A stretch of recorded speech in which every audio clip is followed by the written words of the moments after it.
The greatest years in the history of broadcasting for me. I am convinced since I've been covering the Eagles and the NFL here on JAKIB, this will be my greatest year to date. This is going to be content gold. I'm going to rename the show Fort Knox Eagles. This is going to be one of the greatest of all time.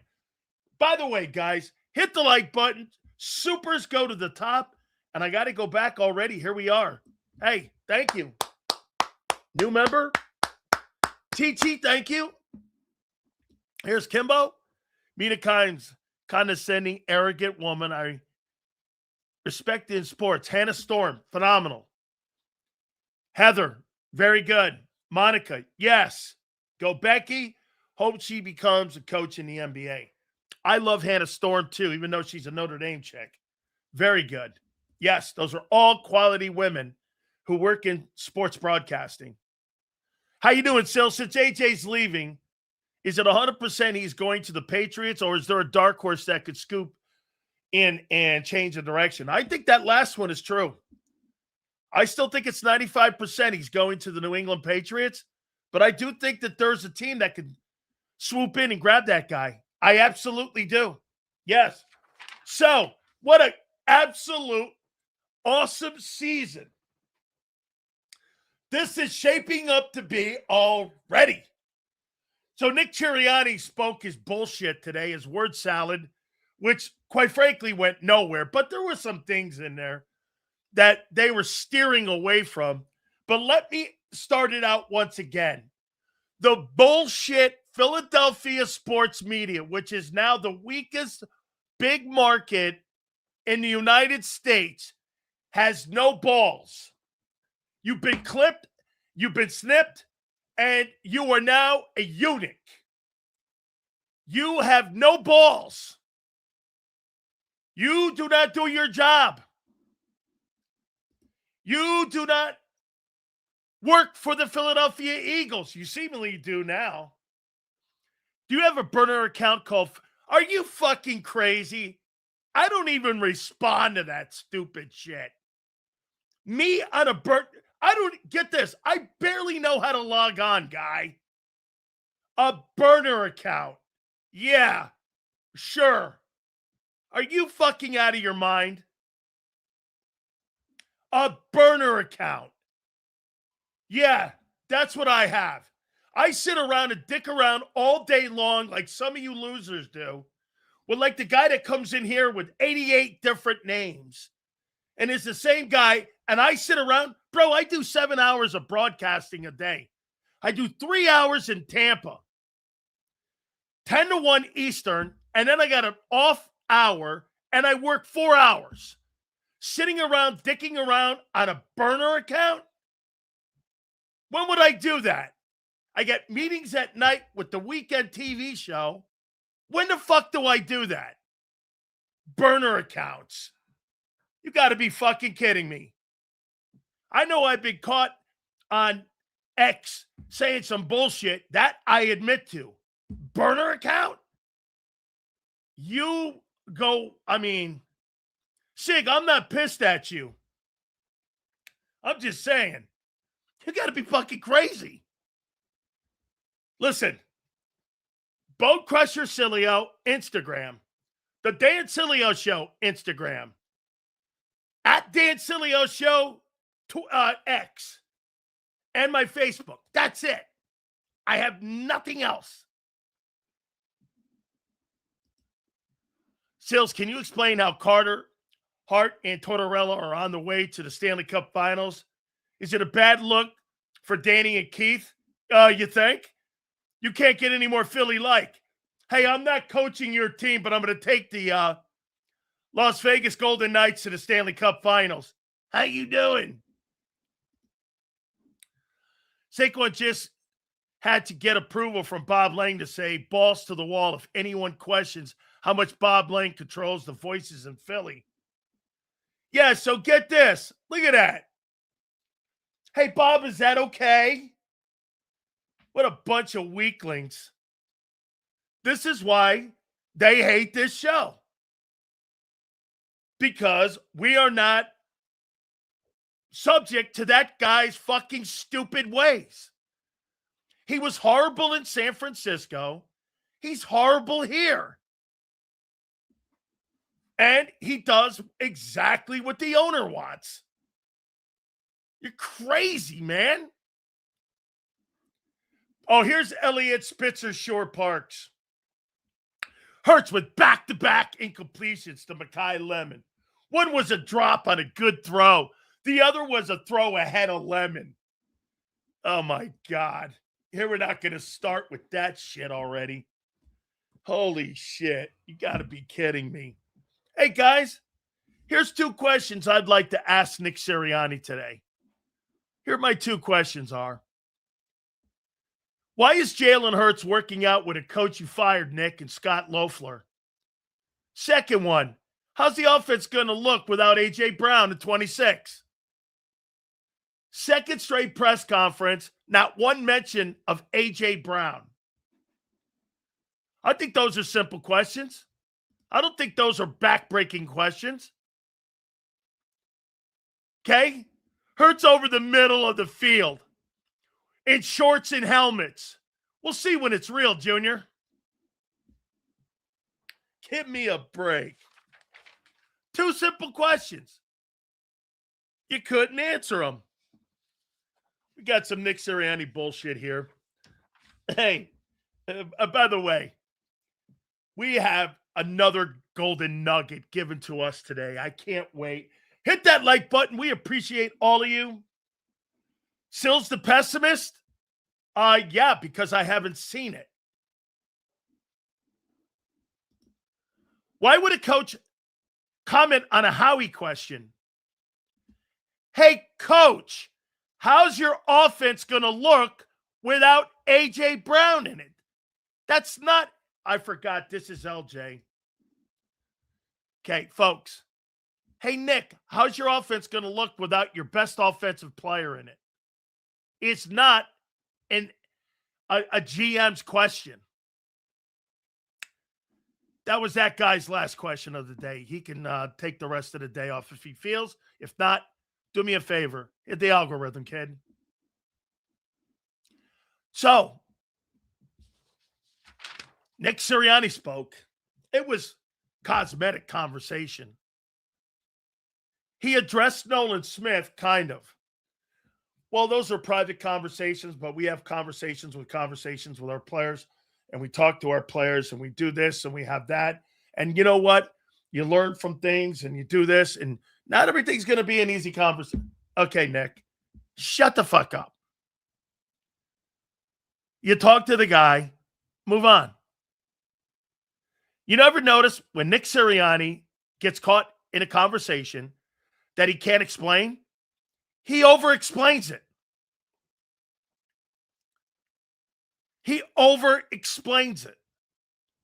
So you know he's bullshitting you. Well, you know, we have conversations with everybody, conversations. And, you know, we hope everything is a learning experience, and we hope everything is this, and we hope everything is that. And then, you know, long as we grow from it, and you're like, just shut the fuck up. Okay? That's why Belichick was great at press conferences. We're on to Cincinnati. Hey, Bill, what do you think? We're on to Cincinnati. Well, Bill, what are you going to... We got to play harder, we got to coach harder, and we got to perform better as coaches and players. They were strictly out of coaching 101. Give them shit. Give them shit. Don't give the media shit. Hey, we're on to Cincinnati. You ever think of benching Brady and put Jimmy Garoppolo in? We're on to Cincinnati. My coach, Nick Sirianni, completely owned his press conference, just like he owns the NFC, truth, justice, the Sirianni way. Just like he owns it. Yeah, hey, I love this, man. He owned the press conference. He said dick today. Here's another one. he was talking about Sean Mannion. I like the way he controls and confident in a room. That's not really got anything to do with coaching. But hey, he's good in front of a microphone. Chris Cooper, you built credibility up with doing the right things every day. What? Okay. After that, it was really useless to listen to. I tell you what, he's kind of mastered it a bit. He said nothing. They were all cosmetic conversations. And nobody's asked to ask a question any longer. It's just nobody's allowed to ask a question to Nick Sirianni. Nobody's asked. You're not allowed to ask a question. Big Sills, you think Manning is here to replace Sirianni? No, I don't. Bro, you're funny. You say press conferences don't mean shit when Manning speaks, but when Nick speaks, it's a whole other level to you. Well, I would imagine that a fucking offensive coordinator and a head coach are two different people, or you think they're the same guy. So wait a minute. A first-year head football coach or a first-year offensive coordinator and an established coach, you think are two different people or the same?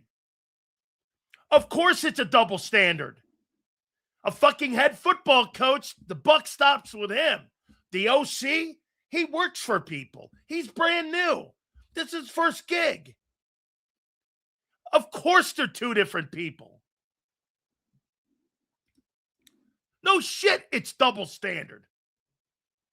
Dude, get this. See, he's finished today too. Okay? Because, dude, nobody in your market asks any questions anymore. Because they work for the Eagles. They work for the Eagles. Manning is here to fix the running game. Really? Okay. Yeah. So, yeah. Let's get to the main topics here. There was a presser today. J-Mac said he was going to ask about Loeffler still working with Jalen. Did he ask the question? Oh, I heard him say that on the Birds 365. I'll be very interested to see if they allow that question to be asked. I'll be very interested. Johnny Mac says he was going to ask that question. I hope he gets a chance to. Because I'd like to know that. That'd be awesome.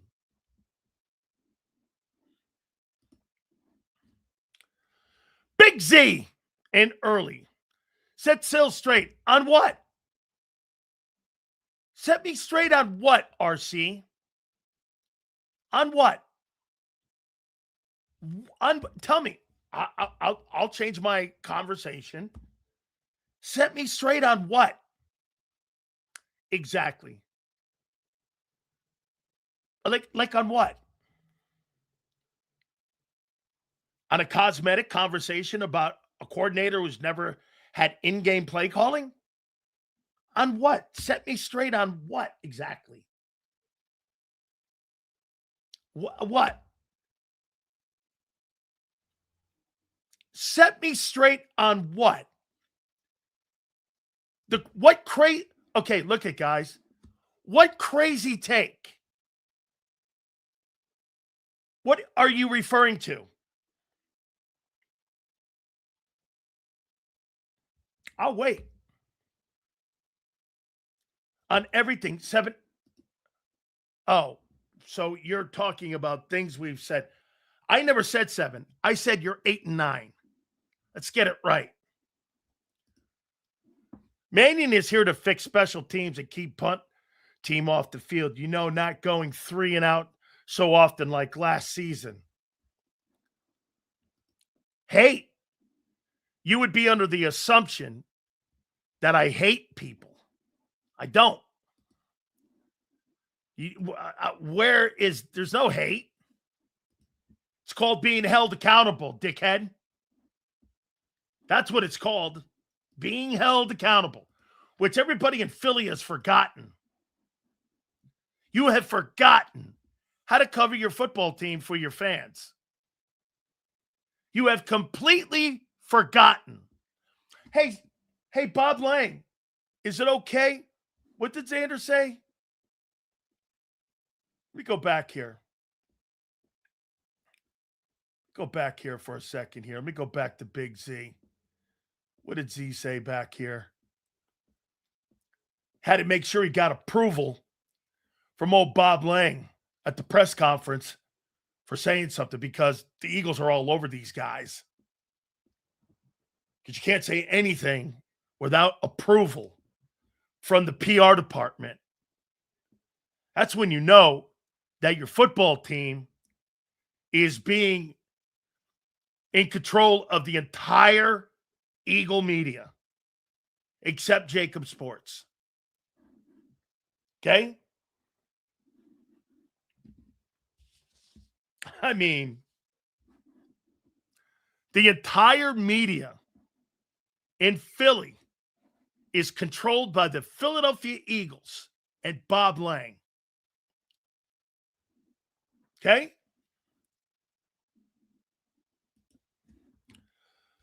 There is so much hatred for the Eagles. It just exists out there for no reason. There's no hatred, guy. It's questions. Get this. You see a guy like this, he's a great example of people that like to be lied to instead of having a real conversation. I don't blame you, guy. You're comfortable with liars. You're not comfortable with truth tellers. That's okay. There's more people like you in the world than you think. The majority of people in this country would rather be lied to than spoken the truth because the truth makes you uncomfortable. Lies, you know why you lie? You lie because you make people feel better about themselves. That's why you lie.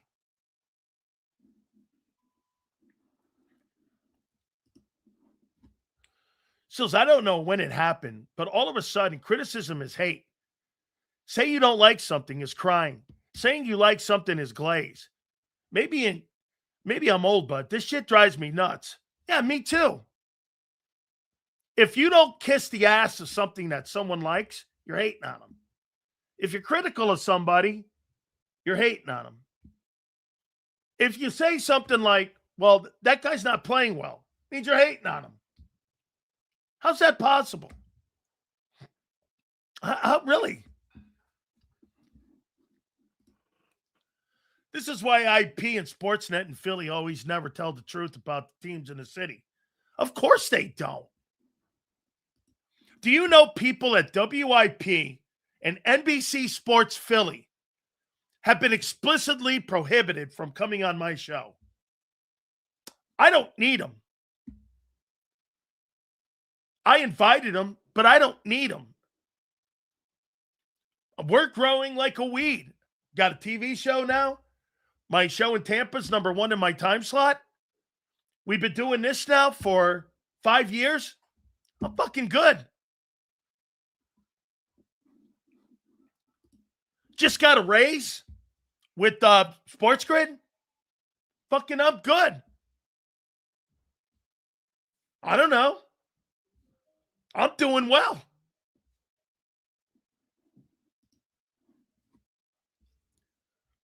I'd rather be a hater than a delusional dick rider any day. Huh. Somehow that came out right.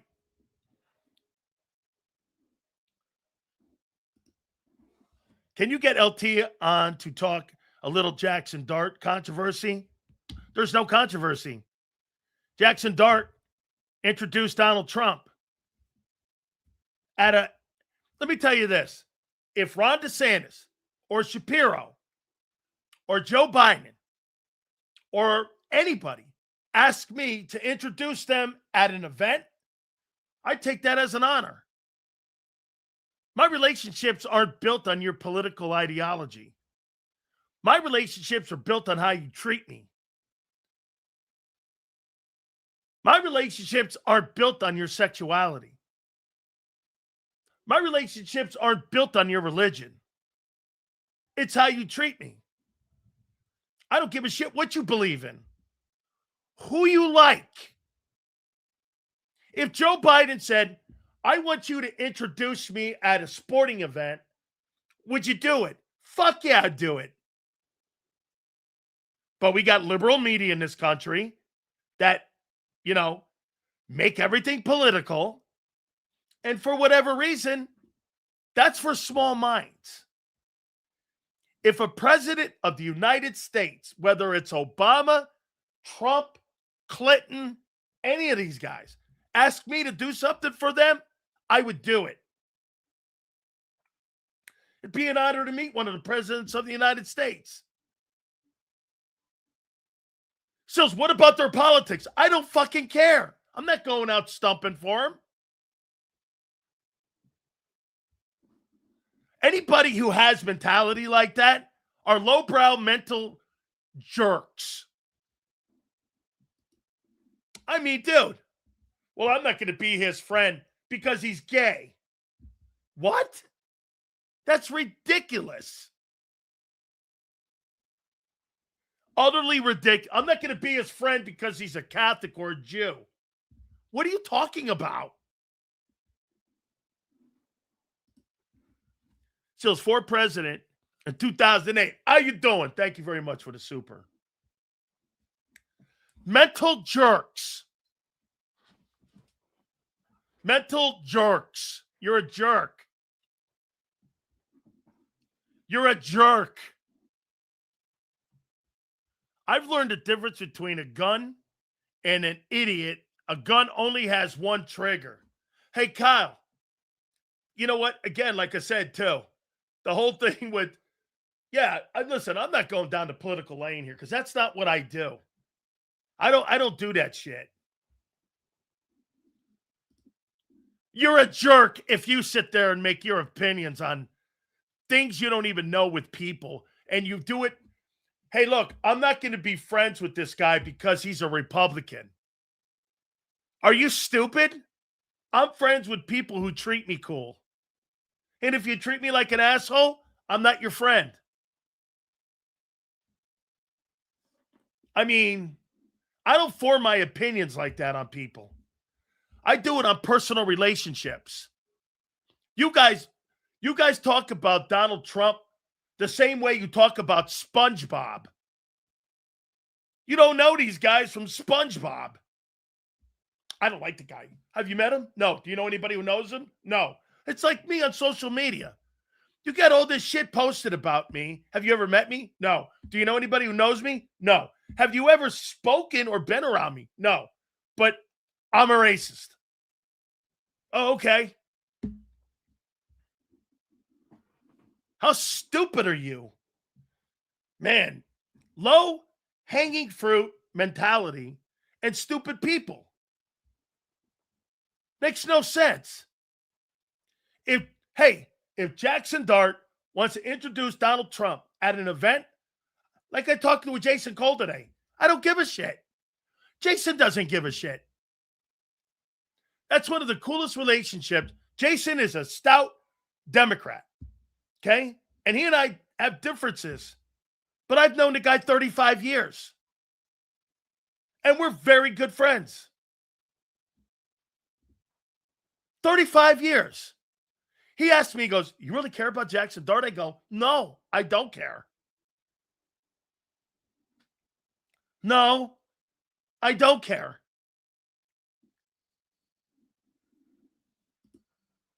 You got me going early, man, with the burner account thing. That's classic.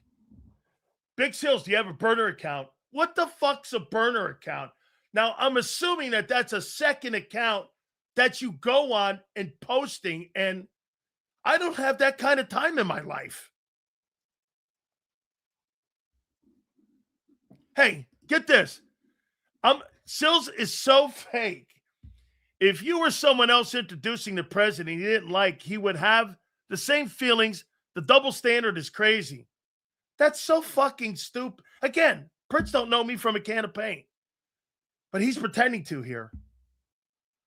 He's pretending to. This guy don't know me from a can of paint. Dude, I learned one thing in broadcasting is not to be full of shit. And Prince, you could say whatever you want. You don't know me from a can of paint, guy. You don't know me from a fucking can of paint. You follow me. Great.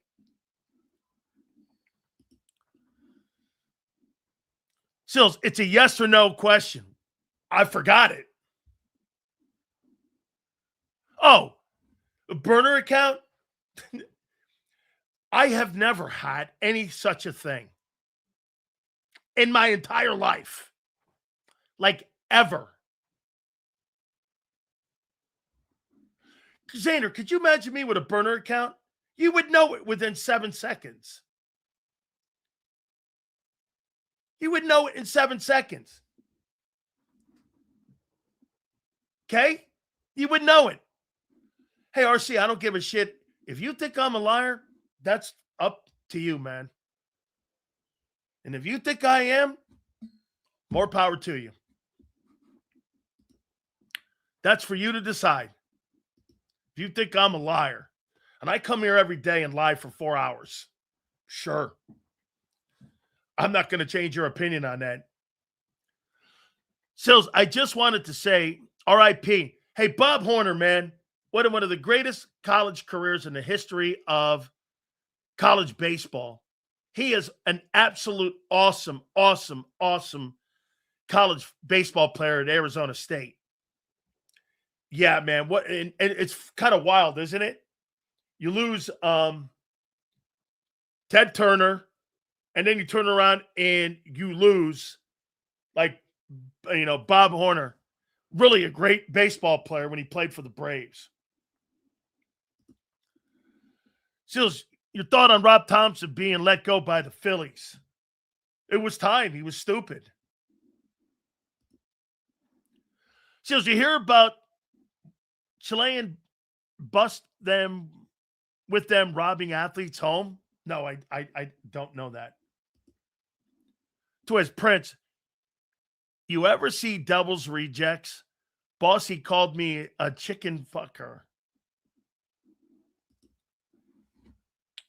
Sig, after last year, I don't know how anyone could deny that Hurts had a bad year. That's why I agree with at Curtis, but I hate when people act like they don't go hard for one party. You hate when people don't go hard for one party. Let me say this, Prince. Do you think I think everything that the Republican Party does is right? You're fucking drunk. You're out of your mind. You think I think everything Trump does is right? You're out of your fucking mind. Man. Hey, it's funny. At least I answer your questions, Prince. The Philadelphia media won't even ask a decent question. I wonder if Johnny Mack got shut down on that Scott Loeffler question. I'd like to know if John asked that question to Jalen Hurts. I hope he did, because he said he was gonna on the show. I hope he asked that question. He wanted to know, because I want to know, how come you were working out with Scott Loeffler, a coach that Sirianni fired? Anybody want to ask that question or no? Or is that off limits?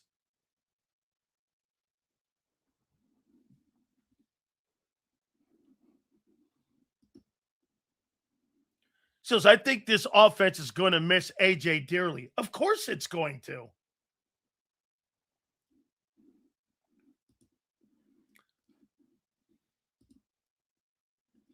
Thank you, my friend. Cool.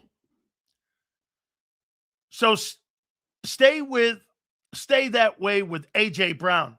A.J. Brown's a great football player, and you'll miss him desperately. You're getting rid of your best offensive weapon. Yes, I will. Is Sills a biased journalist or undercover Dallas journalist? I'm not a journalist. I'm a sports talk guy. I have an opinion. Journalists are supposed to be fair and balanced. I'm not. I have an opinion. Fair and balanced? You have to go to those liars who say they're fair and balanced. I'm not. And I'm not. Okay? And I'm not a journalist.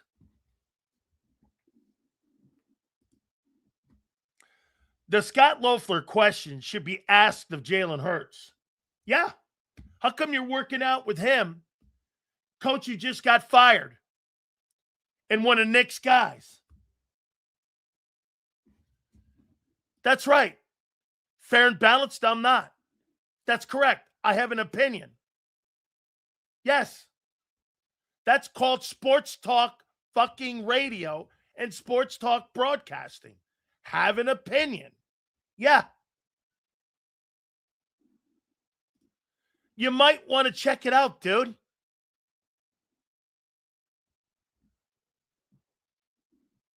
By the way, don't get pissed off at me because your weak-ass media in Philly doesn't have a set of balls. Don't get upset.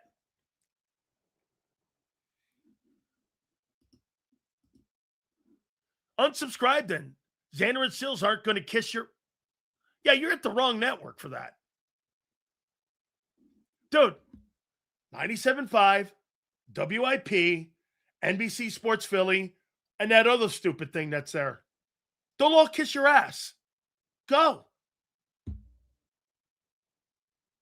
They're not going to cover your football team like we will, but go.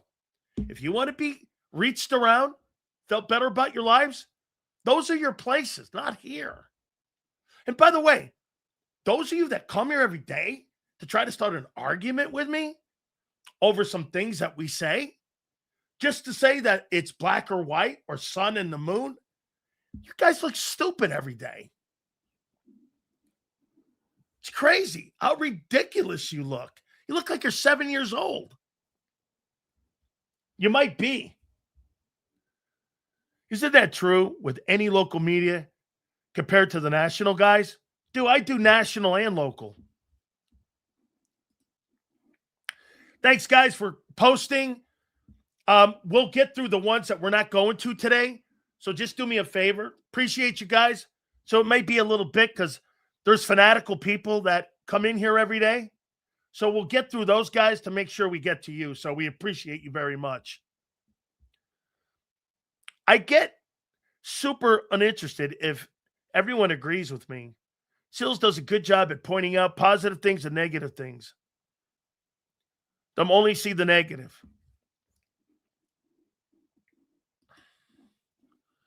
Thank you, my friend. Appreciate that very much. Very kind. Talk about something else. The Eagles aren't the only NFL team. I'm not even an Eagle fan. I like Devontae Smith. That's it. Well, Kyle, you're in here. You bring something up, if it's of any interest. If you're an Arizona Cardinal fan, I have no interest in talking about your football team other than maybe getting Josh Sweat from you. Covering an NFL team, not every team is equal. Who wants to cover the Miami Dolphins? Nobody. Who wants to cover the shitty Jets? Nobody.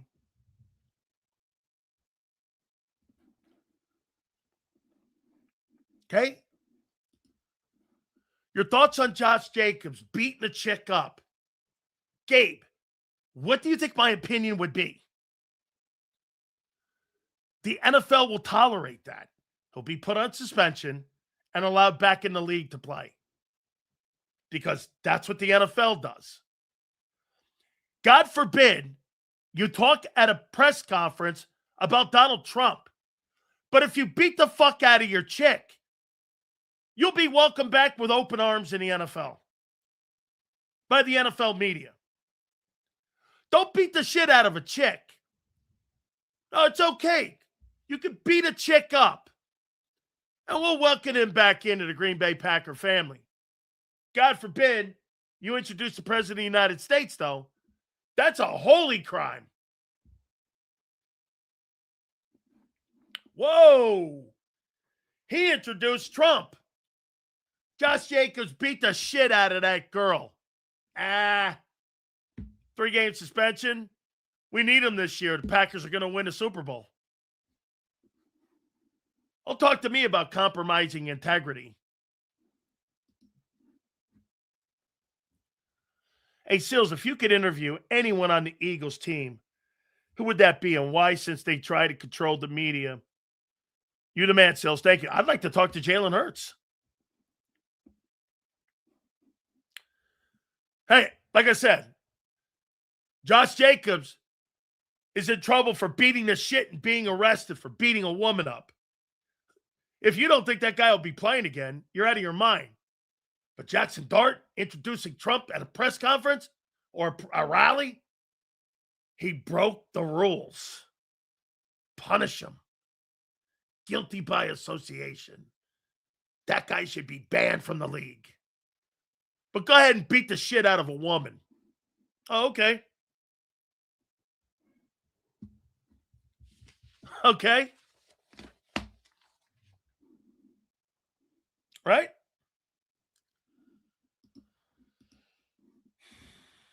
Let's not go to politics, please. Let's get back to the birds. How you doing? I agree with you, man. Oh, boy, did we have a good one. Yeah, that cosmetic talk today by old Nick. Yeah, everything was really great today. And, you know, I love the way he gets in front of the media. Or, no, excuse me. I love the way he gets in front of the class. And he serves pizza and they talk about plays and all. So great. I was like, okay.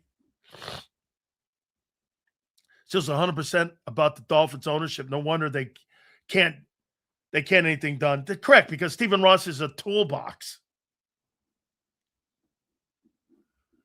He's a toolbox. He's awful. Everyone's sick of that stoic shit at the podium by Hurts. Stoic? It's easy to be stoic when you got loaded questions being asked. I wonder if John had a chance to ask that question that he was going to say he was going to ask today to Jalen Hurts about Scott Loeffler. No way. No fucking way did he ask that question. And then he wanted to probably ask it. Bob Lang. Seals, will the Eagles receiver room be better this season adding the more depth, or would they have remained better with Brown and Smith, the 1-2 punch? Ask yourself this, Mr. Hill, because you have more play. Now you're deeper, which means you could probably withstand injuries more, but you're not better. How are you better with Brown and Smith when you're going Smith and Lemon? I mean, how are you better?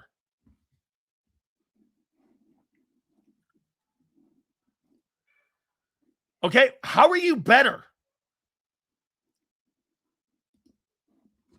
Has it happened yet? I just see Saquon and JD so far. Oh, okay. I hope John gets asked that question. It's a great question because they didn't ask it to Sirianni.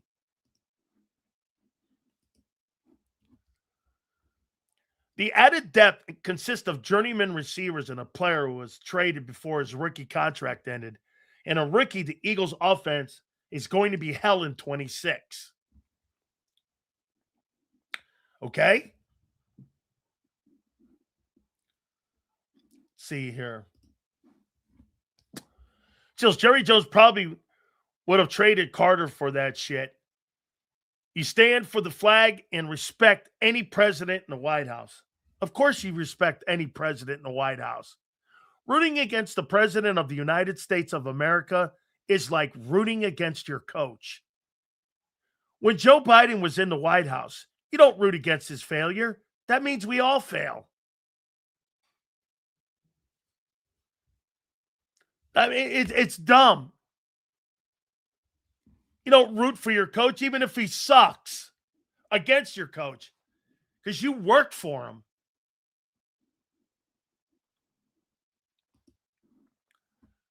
We're deeper at wide receiver, but we're not better because Jalen can't throw the ball. Just because you have bodies doesn't mean you're better. So let me ask you something, Angelo. You think you got a better wide receiving room than the Rams with Puka Nacua and Devontae Adams? Angelo, you think you got a better wide receiver room than the Rams? They got Devontae Adams, who led the NFL. Get this. So this guy thinks that the Eagles have a better wide receiver room with a rookie, an unproven one, a guy who was traded for, and Hollywood Brown than A.J. Brown and Devontae Smith. And he thinks you have a better receiving room than Devontae Adams and Puka Nacua. Okay? I really. See here.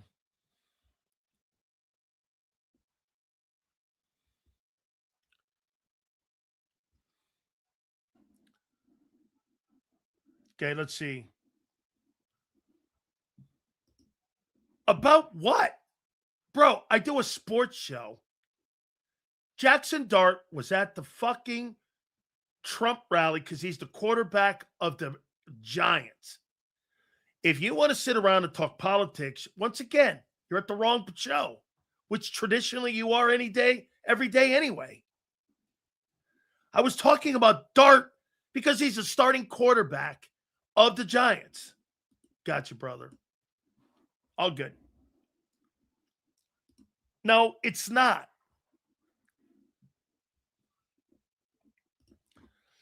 Eagles get weaker at wide receiver without AJ. Yes.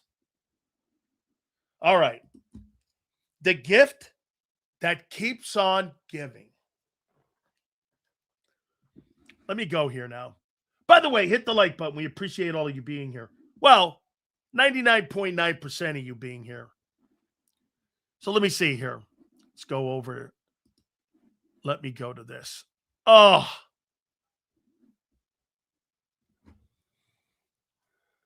Let's see here. Here it is. The Chris Sims 2026 quarterback countdown has begun. At number 43, Carson Beck.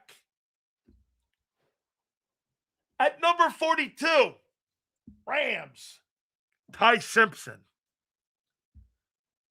At number 41, Shador Sanders.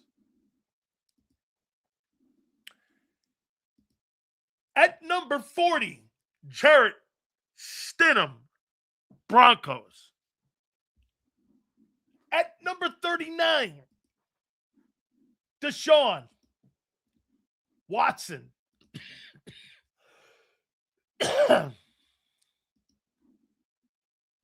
At number 38, Davis Mills, Texans. At number 37, J.J. McCarthy. At number 36, Tua Tagovailoa. At number 35, Marcus Mariota. What a list. Wow. As we continue. At number 34 for the Raiders, Kirk Cousins. I think that's really low. At number 33, Fernando Mendoza. At number 32, Michael Penix Jr., Atlanta Falcons. At number 31, Bryce Young. At number 30, Kyler Murray, Minnesota Vikings. At number 29, Mac Jones. At number 28, Joe Flacco. At number 27, Tyler Shuck, Saints. At number 26, Aaron Rodgers. At number 25, Jacoby Brissett, Cardinals. At number 24, Geno Smith, New York Jets. At number 23, Cam Ward, Tennessee Titans. At number 22, Jackson Dart, New York Football Gigantes. And at number 21, Philadelphia Eagles, Jalen Hurts. At number 20, CJ Stroud at Houston Texans. And at 19, Malik Willis, Miami Dolphins. So what has Hurts done the last couple of years with Sims? 2023, he had him ranked 7th. And the rest of that's going to be in the next couple days. 2024, he had him 9th. 2025, he had him 10th. This year, he's got him 26th. And he also put up, basically had the same season as Jacoby Brissett a year ago. Wow. Number 21. From the legendary Chris Sims. Hurts 21. We are seeing the breakup in real time. The Eagles PR team are painting the coaches as the good guys and Hurts as the quarterback that won't work with certain guys. Embrace the rebuild. Has Jalen started speaking yet? Damn. I didn't even put Chris Sims. Chris Sims has Hurts at 21. 21. Hey, by the way, I wonder where... Hey, let me see this here. Let me go back here. And who would I put to fill in those top 11? Oh, from 18. I won't do that. Dak's going to be in the top 10. He'll be in the top 10. Top 10 quarterbacks. Top 10 talented quarterbacks in the NFL right now. Here. And you can put them in any order you want.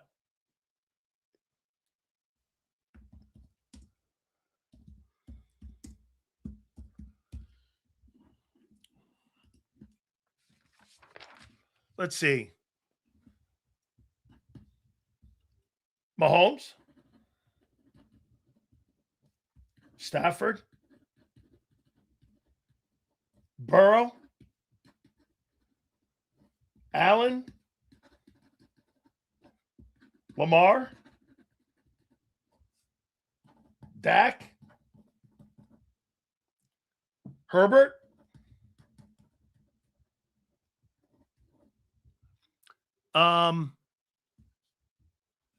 Purdy.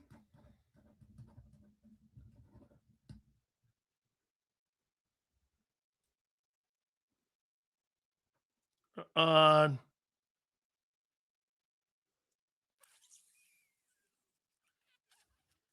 go golf. And 10, I'll pick Love. Those are your top 10 quarterbacks, talent-wise, in the NFL. No debate. The only debate is in Philly. This means nothing. That means nothing. 21. Well, when your passing offense is 27th to 23rd in the past 2 years, he's lucky to be that high. Correct. Means nothing. Means zero. Jalen didn't beat anybody. It beat anybody. With what? That low-ranked offense? That passing offense? Yeah, okay. Means nothing. Nobody in their right mind would put Hurts above any of those 10 guys. Nobody. Except you. Some of you. Jalen will retire. Yeah, okay. Well, we're not going there. Not this guy. No, he doesn't get any play time.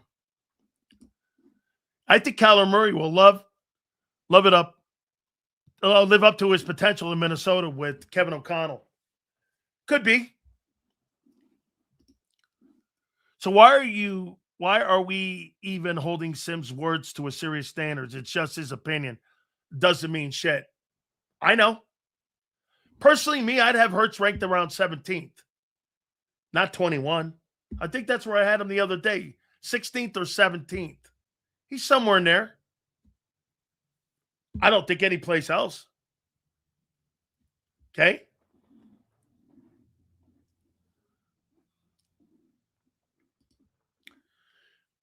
You're gonna run out of guys that you can give play time to.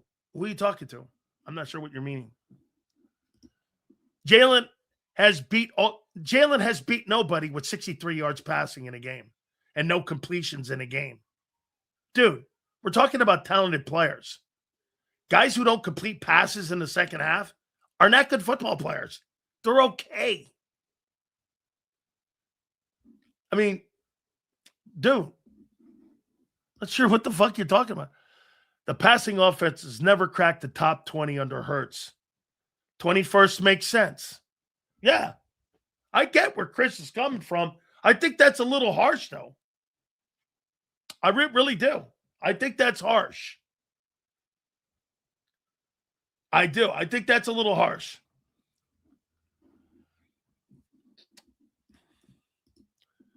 Josh Allen Josh Allen will be a Hall of Fame football player, never having gone to a Super Bowl.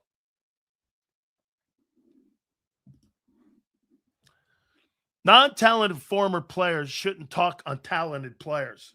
Really? Huh. So, like, coaches who never played in the NFL should never coach? Like Bill Belichick? Is that what you're saying? Or Doug Peterson? Guy was a backup his entire life. Josh Allen, Hall of Famer? Over Jim Kelly? I never said that. Both can be true.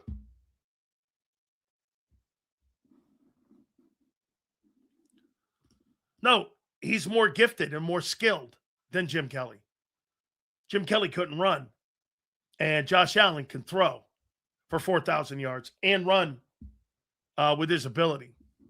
Yes. Guys, not debating this. This is an endless debate with you. Nobody in their right mind outside of Philly thinks how you do. No personnel guy thinks that way. So Hurts didn't have a great year last year. Chris Sims might have exaggerated a little bit, but it's not as bad of a list as people think. I think it's a little harsh. Okay? Okay. I'll tell you exactly what we're talking about. Here, let's just go down. I'll tell you what we'll do. We'll help out this idiot. What was the Eagles' passing game in 21? Okay. Passing yards, they were ranked 25th. Let's go 22. They were ranked 9th. They had a great year that year because Hurts was dual threat. 23. They were 16th. 24. They were 29th. And in 25, they were 23rd. So, in Hurts' 5 years, 25th, 9th, 16th, 29th, and 23. I don't know what the fuck you're talking about either.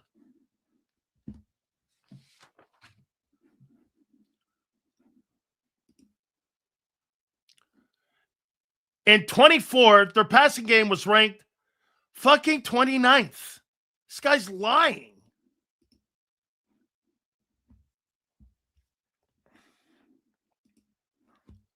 Hurts always is making me miss the greatness of Carson Wentz.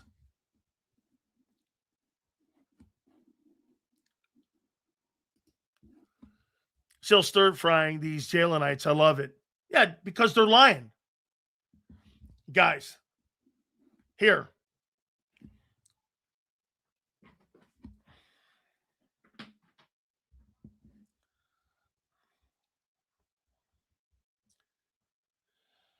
Here. Let's go here.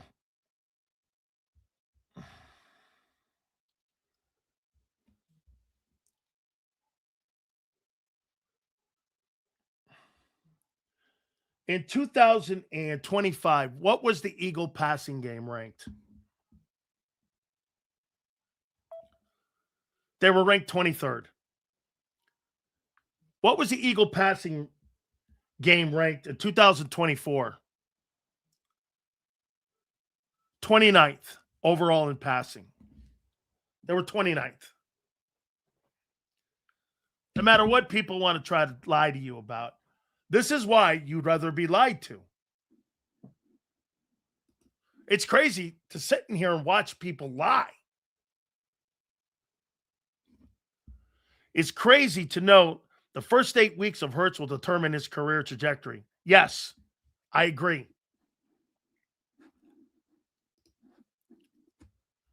Sills, when you make a quarterback ranking, you quickly realize how much the league is lacking. Yes, that is true. Yes. Okay? I think of Hurts as a below-average pocket passer. But when you try to come up with 16 quarterbacks on the list, it gets sketchy. That's a great take.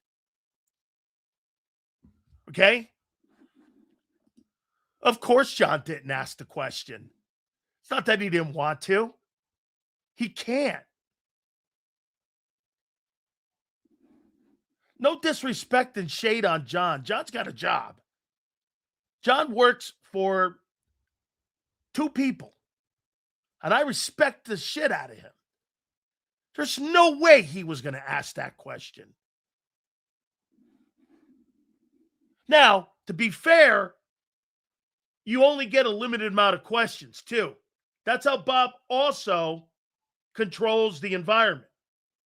So, to John's point, he may have had a pressing story that he wanted to write about Jalen or somebody else that he wanted to question, then he would have went back to that. So there's circumstances. So you got to understand, when a guy is a beat writer and a guy covers a team, he may have a story that he's working on, and he wants this question asked first. And then if he gets an opportunity, he'll ask that second one.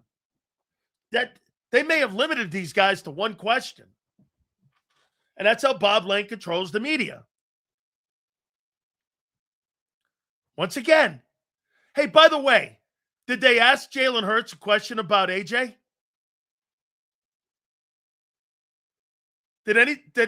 Did anybody hear a question to AJ? About Jalen Hurts? Hey, Crowley, what was the question they asked about AJ Brown? I'd be curious. What was the question? Okay, what was the question? Hurts will throw 30 times a game. He confirmed he's gone? Jalen Hurts confirmed he's gone. Jalen confirmed he's gone. And not Howie. Okay. Okay, that's pretty ballsy.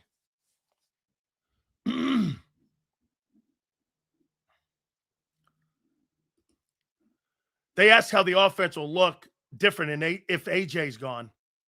Great. Phenomenal.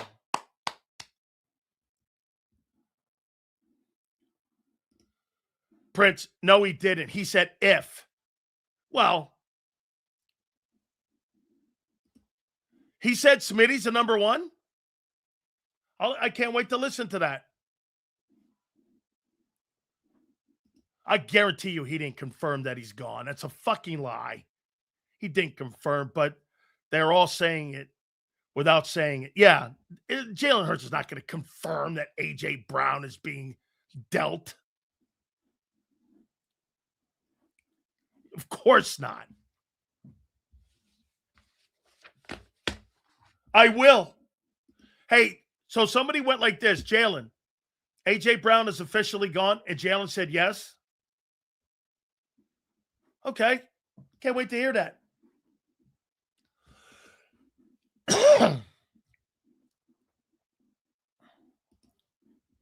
When Jalen ran, he opened up with those fantastic catches for Smith and AJ. I've been questioning those wheels for a couple of years now.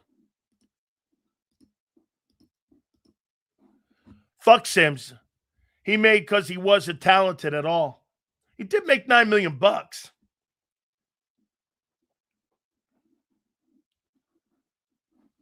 Prince said he confirmed it. All right.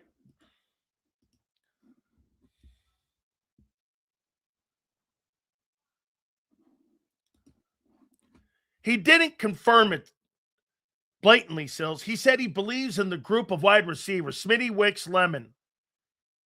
He was also asked about AJ's wedding, and he said we congratulated him. He congratulated him personally. That's it. Great. Phenomenal. He said Smitty has been in that role before in his first year. Then why did they trade the next year a number one pick for a wideout?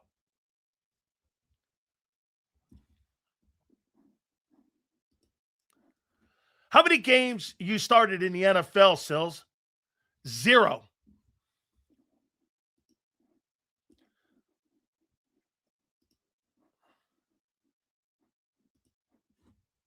Thanks for asking. However, with today's money back then, I signed the same contract that Jerome Brown did, which would come out to $2.9 million. And by the way, Jalen was taking 3 picks ahead of me. How you doing? Hey, Marsh. Thanks for asking, though. Appreciate it. Better to have been than never been. Okay? I swear, some of your thought process makes no sense. Why would it make sense to you? You've never been in an NFL locker room in your life. Sills played back in the Plummer days. You mean the Reggie White days? Yeah.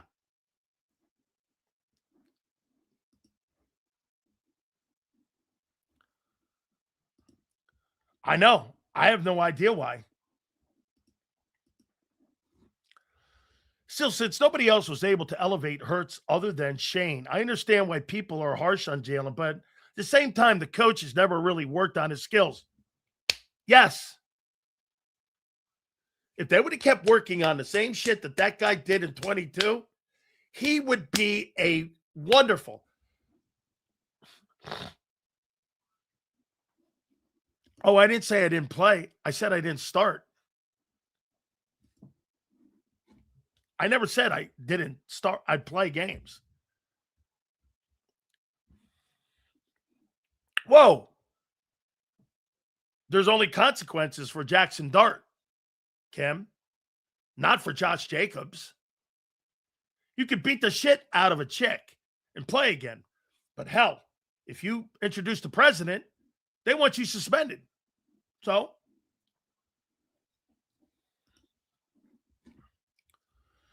Sills, it's crazy how people try to take personal attacks when the truth presented to them. That's when you know you got them, though.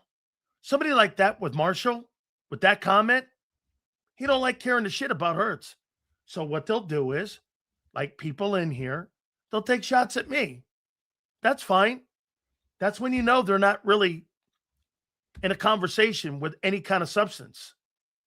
When somebody says and takes a shot like that, and we're talking about a press conference today, how the offense is going to look in 26, and when they take personal shots at me, that's when you know they got nothing else to say. And they can't defend their guy. Plain and simple. It's a massive W. It's a W for me. I don't get bent over shape on that. Marshall went to that length. That's fine. He had nothing else to defend his guy with. Nothing. So, it's all good. That again, that's when you know when people take personal shots, it's when you know you got them. Yeah. I do love this dude, and I mean it. He is a massive supporter of the program, and I love Marshall. I will tell you that, and I mean that with all my freaking heart, guy. I have nothing but respect for this dude. I'll tell you what. I'll bet you if Marshall was at that press conference, he'd be asking fucking questions. He'd be getting down to it and asking questions about shit. I guarantee you. Jalen, why do people pick on your ass? You've won so much. You're 50-18 in 4 years. Why doesn't that bug you? He'd be asking that, and that's not a bad question.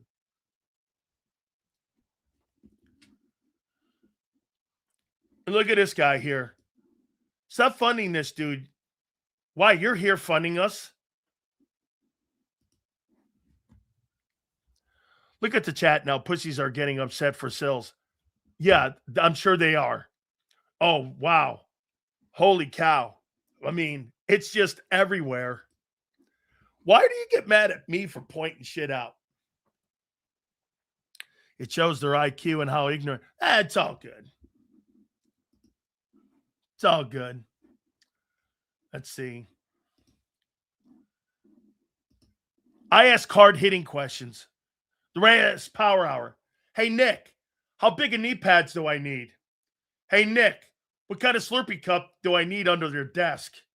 Hey, Howie, does this lipstick work or does this lip balm work? Hey, Howie, should I shave the top of my head so you can pat it? Hey, Howie, I mean, I know you ask these hard-hitting questions. Howie Roseman, great knee pads. Hard-hitting. Sills is acting like Dark is now going to miss half the year for that. No, that's what it seems like you guys are talking about. Oh, man. Eagles signed another wide receiver. Wow, you got 5 or 6 now. No, you're not changing. Wow, Eagles signed another wideout. Did they really? Let me see. Who did they sign now? Let me see here. Who'd they sign now? Okay. Let's see here. Let's go down here. Let's see here. Let's see. Who did the Eagles sign? Eagles got another guy? Freaky, this is great. Who did the Eagles sign? Roster move. Eagles signed Brandon Hayes. Whew. Man, another guy.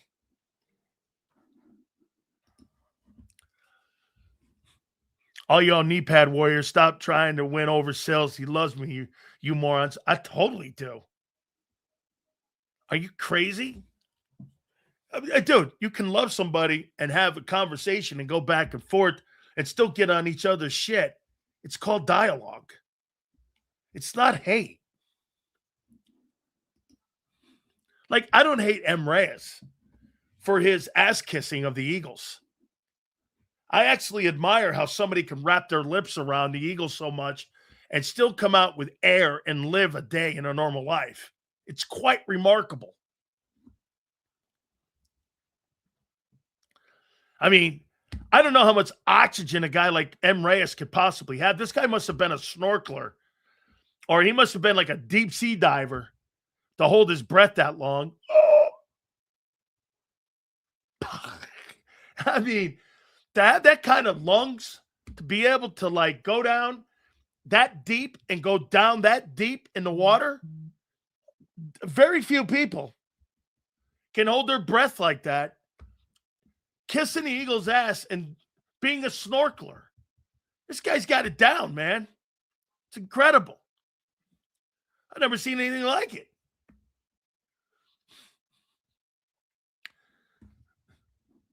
Yeah, I mean, well, I'm jealous of his wind and his air. That's what I'm jealous of. Yeah. The damn Giants scored more points and threw for more yards than the Eagles. If I was the Eagle fan, I'd be pissed.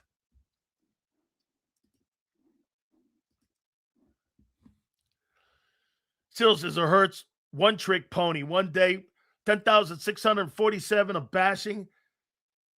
That D is the key to the team. Yeah. The one-trick pony. For 40 years, I've been a one-trick pony. 40 years in broadcasting, I've been a one-trick pony, and it's been Jalen Hurts? Well, that's a new one. A one-trick pony for 40 years in broadcasting. 35. Really?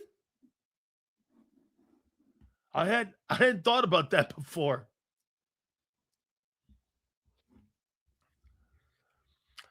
I talk trash to Shields because he can handle it and fight back. I love this guy too. He knows it. He totally knows it. Prince is one of the most valued guys in here. All you guys are. You come here every day. Hey, just because I talk shit to you and you talk shit to me don't mean I hate you. What do you think this is? America? Where you can't have dialogue? This is the last place for America. You can talk shit to one another. And don't get bent. Some of you can't handle that. Oh my God, this guy's such a douche. Well, this ain't for you. This place is not for you. I tell people that. I should have like a disclaimer. If you get your panties in a bind, this ain't for you. Oh my God, am I? Curtis, this is true. Sills, okay? I was thinking you are going to miss talking about AJ more than you know. But that isn't true. We are going to hear from you every time AJ. Oh, yeah. Hey, Curtis, with the AJ Brown. Where should I put that update? I'm going to put the AJ Brown update at around 3:15 every day. Every Monday. The AJ Brown update at 3:15 every Monday on what AJ Brown does with the Patriots. The AJ Brown update. 3:15 this coming year. Okay? Yeah, my burner. Yeah, that.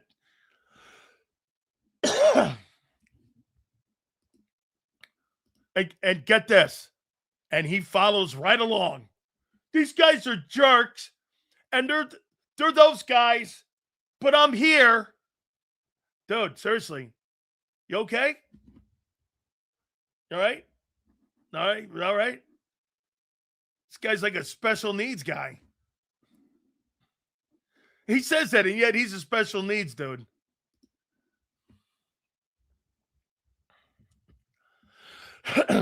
Can't wait so you could shut up about it. Oh, man, that's so good. That's just fuel.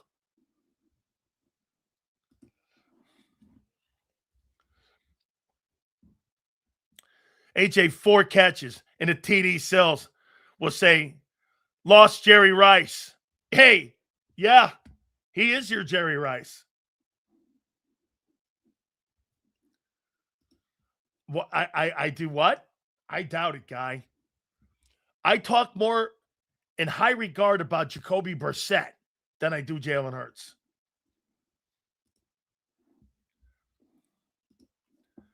Don't skip the updates when he's loafing around on the field sills and we game. All right.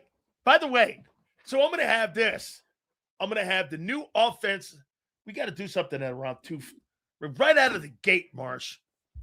On Monday, Hurts' performance in the new offense with Sean Scanlon, the new offensive coordinator, Sean Scanlon.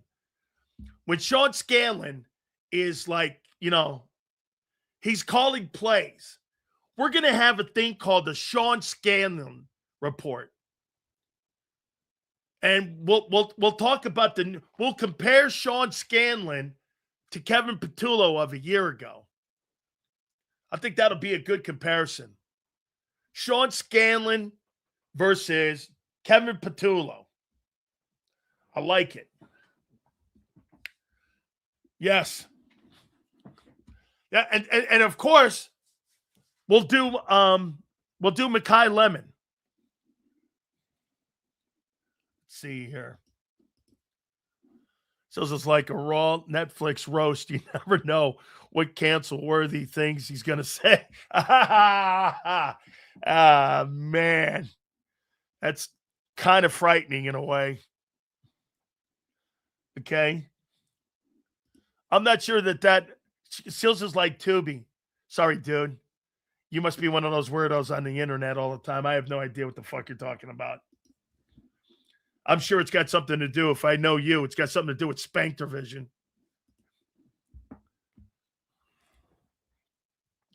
New offense just needs to not do 1,000 3-and-outs and be competent, pick up first downs to win, Sills. Not the 99 Rams. You're correct. That's a great take. Sills, I don't think half these people are from Philly. They saw probably imported from North Carolina. No, Kyle, they're imported from California and New York. Hey, Kyle, when I think of New York and I think of California, this is what I think of. Really?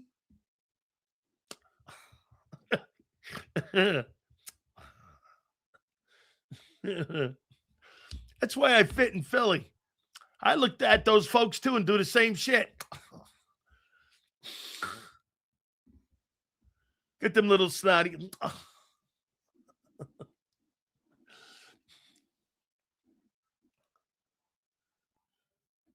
Look at this. I can't even read that with a straight face. I have no problem with Dart, nor do I have with no. I don't have a problem with Abdul Carter.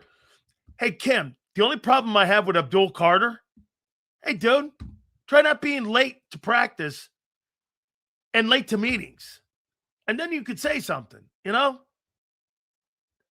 not being late to practice and meetings, and then you get a chance to do some shit. This guy's talking shit to people, and he's late to practice. And he's late to meetings.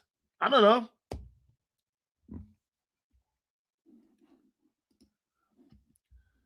If you're Bryce Harper and you came to Philadelphia to win a World Series and the ownership spits in your face secretly, I would go to a baseball team like the Dodgers that always competing in October. Hey, dude, don't you find it coincidence that the year that the Washington Nationals traded Bryce Harper, they won the World Series? Probably no coincidence to that, though, right?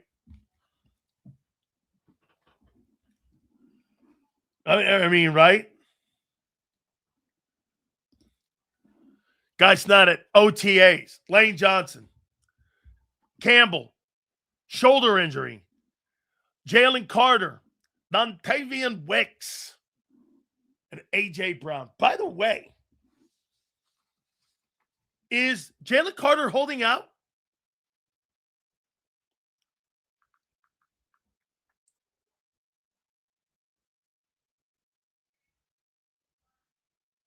Is Carter holding out?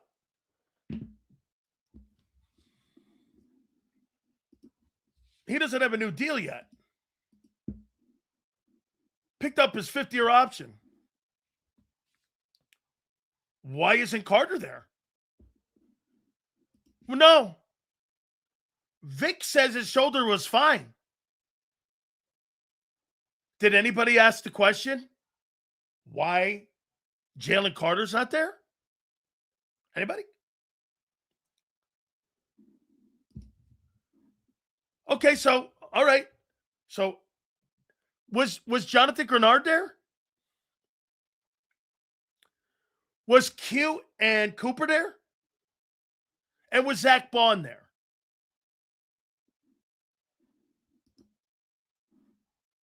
I mean, so a guy who had a shitty year last year and a guy who's looking for a contract extension doesn't show up to OTAs. Okay? Because he doesn't have to.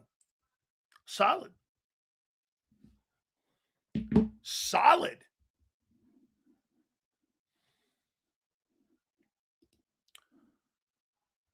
Grenard was there. Bond was there. Oh. Lane's still not healthy. Has me worried. Oh, yeah. Look at that, Pianist. Lane Johnson health. An issue. Jod Campbell. Shoulders. Issue. By the way, why wouldn't Jod Campbell be there since he's taken over for Nakobe? Okay. So it's health. Got it. Health with Lane. AJ's being traded. Why is Jalen Carter there? Can't be health. Vic said his shoulders are fine. What happened?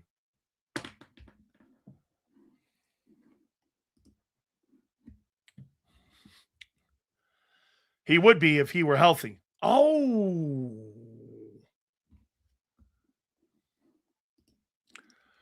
Sills, Hurts said that the Eagles' passing game has relied heavily on 1-versus-1 matchups, and now they are more of a West Coast timing offense. Asking Hurts to be a timing rhythm quarterback. He didn't say, oh my God. The guy never plays on time. Oh, what a year. Hang on for a minute. Hang on.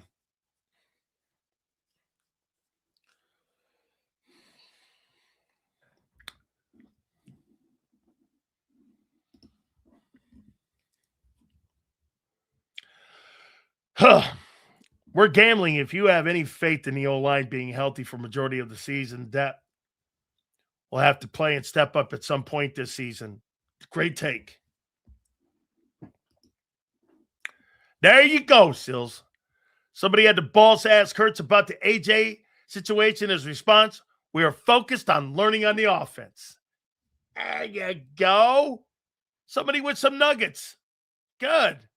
Hurts don't have to answer it, and he didn't. And he answered it appropriately. That's not confirming he's not here. But okay. Oh, my God. Yes, sir, baby.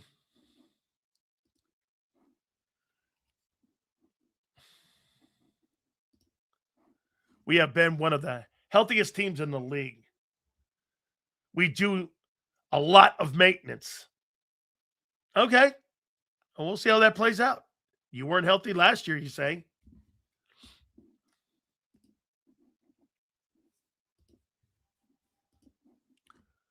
So let's take it easy, my guy. It's just the start of OTAs. Well, here, let's take a look at that. It's a good thing.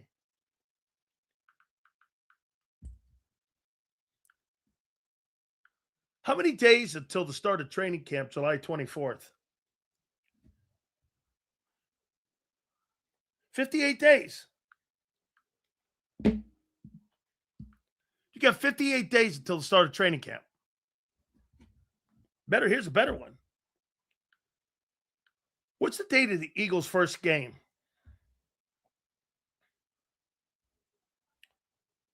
What is that? September 9th? Let's see here. September 13th. How many days until September 13th? 100 days. All right. You got 3 months. 3 months. And 50-some days of training camp. Is that what that said? How many days until July 24th? 58 days till you start training camp. All right.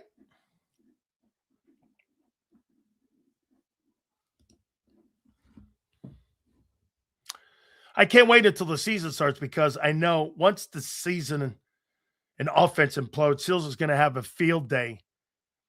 And I'm going to be here for all the fucking shit.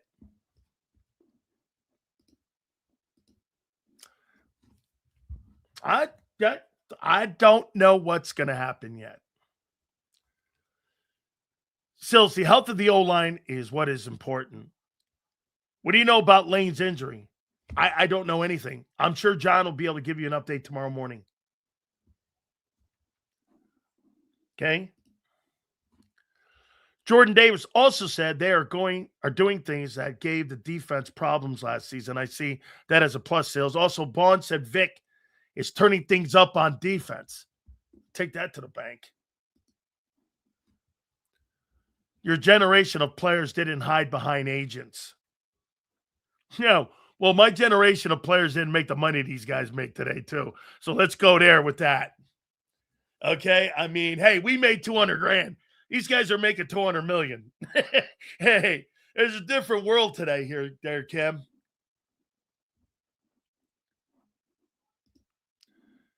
Jalen just said nothing can replace the success we had together when asked about AJ. Oh, my God. Oh, Madan. This is a fucking gold mine. Holy criminy, this is fantastic. I got to get the big Z. Hang on here. Here's Cosmo. So is any update on Dickerson and Jurgens? Yeah, the Brazilian buttocks are probably going to do very well. If you notice, Landon's ass is a little higher than it was a year ago. Got a little tuck. Kind of tucked it up. Probably help his back out. And Jurgens is 2 inches shorter, so he's 5'10 now. Now we can look Nick in the eye. There you go.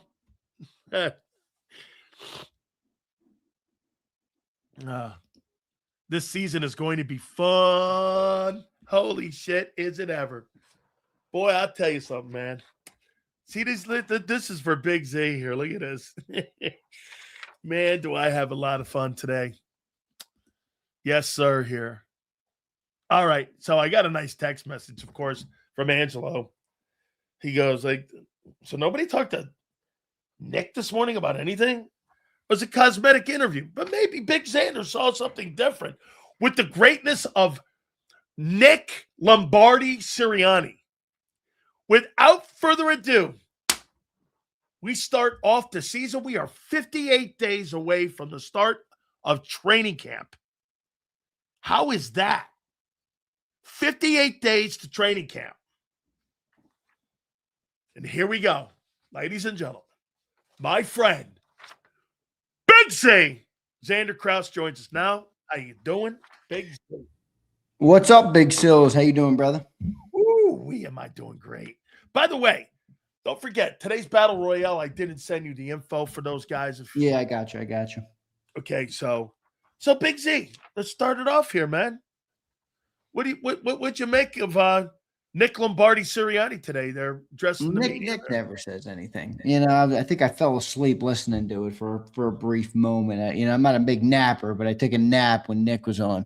Now, he didn't say much. I heard from Jordan Davis. He sounded pretty good. I liked what I heard from Zach Bond a little bit. They were good. Saquon was, Saquon. He doesn't say too much out of the ordinary. And then you have this, you have this like 20-minute wait, where it's like Saquon goes, and then about 35 seconds after he ends, Jordan Davis comes up. And then about 30 seconds after Jordan Davis ends, Zach Bond comes up. And then after Zach Bond, they go to a screen and it's 10 minutes, it's 15 minutes, it's 20 minutes. I'm like, is the video still playing? It's 25 minutes. And then comes in Jalen Hurts after making you wait 25 minutes. But no, he was good. I mean, he said some good stuff. I thought his comment on A.J. Brown was hilarious. I haven't broken it down. I haven't broken it down yet. What did he say? Oh, it was hilarious. You're gonna have a field day with it. Let me find it, and I'll read you the exact because it was so good. I mean, it was classic Jalen Hurts trolling. I gotta find this full answer. He talked about the wedding, the AJ Brown wedding. He brought up how awesome his pictures looked, how beautiful his pictures turned out. But I wanted to read it because it actually there's a. Let me see if I can find it real quick. So I really can't, but oh man. Let me see here. This is going to be such a great year, man, of content. It already is. I just saved it because I'm like, I'm going to read this on Sileo's show and then leave it to X to bury what I saved 40 million feet deep. That is so good. Oh, yeah. So he basically said, I haven't talked to him since the season ended. His wedding looked great, and the pictures turned out beautiful. So I'm congratulatory toward him and his wife, and basically confirmed he'll be gone though. Said Devontae's kind of referred to Devontae Smith as wide receiver 1. So it is what it is. It is what it is. Jalen did comment on that. He commented on some of the other stuff. I will say, doesn't feel like the quarterback in Philly has as much to say in the offense as maybe some other places. Like he was. What do you mean by that? What do you mean by that? Jalen really removed himself from any control of the offense in this press conference. If you go and listen to it, he said, there was one comment he said that I'm letting that, like, that's all up to Sean. I'm following his lead completely, basically on how quick they're implementing the new offense with the meshing of the old offense as well. So that's all on Sean Mannion. Sean is the number one guy who's implementing this offense, who's teaching us. He's being very clear about what he wants and at what timeline he wants it. So I just thought it was interesting. It's not a Jalen Hurts. Is Jalen distancing himself from having accountability for what the new offense is going to look like? I don't know that he's removing himself from accountability. I don't see that. I just think that Sean. That's him. If he's saying that's him, and this thing goes south. Well, to some extent, I mean, I think it didn't really come off like that. I get where you're coming from. It more came off like. I have to watch it then. This is Sean's offense. Now, I'm sure you'll still have probably a similar takeaway, but to me, it came off as it's Sean's offense, and Sean's going to implement it. Like, in other words, we've had this thought of, like, even used the word at one point, West Coast offense. Huh. So, we've had this thing of, like, you build an offense around a quarterback, and in many ways, I've thought that to be the truth, and I think that's what you should do. But I didn't really get that vibe today from Jalen Hurts. To me, I got the vibe that it's Sean Mannion's offense, and he's trying to continue to improve as a player to become the best version of himself, even with all the changing of the offenses, changing of the coordinators and everything. And it's going to come together how it's going to come together. But it was definitely he definitely pointed to it being Sean Mannion's offense several times, I think. So, can I make this impression on how you interpreted it then? The way I'm coming off then, you guys, you and John have been saying that you don't really think that there's this groundbreaking evolution of the offense, that there's going to be this the way you're talking and the way Jalen's talking, there is going to be a pretty big significant turnover in what they're going to do offensively.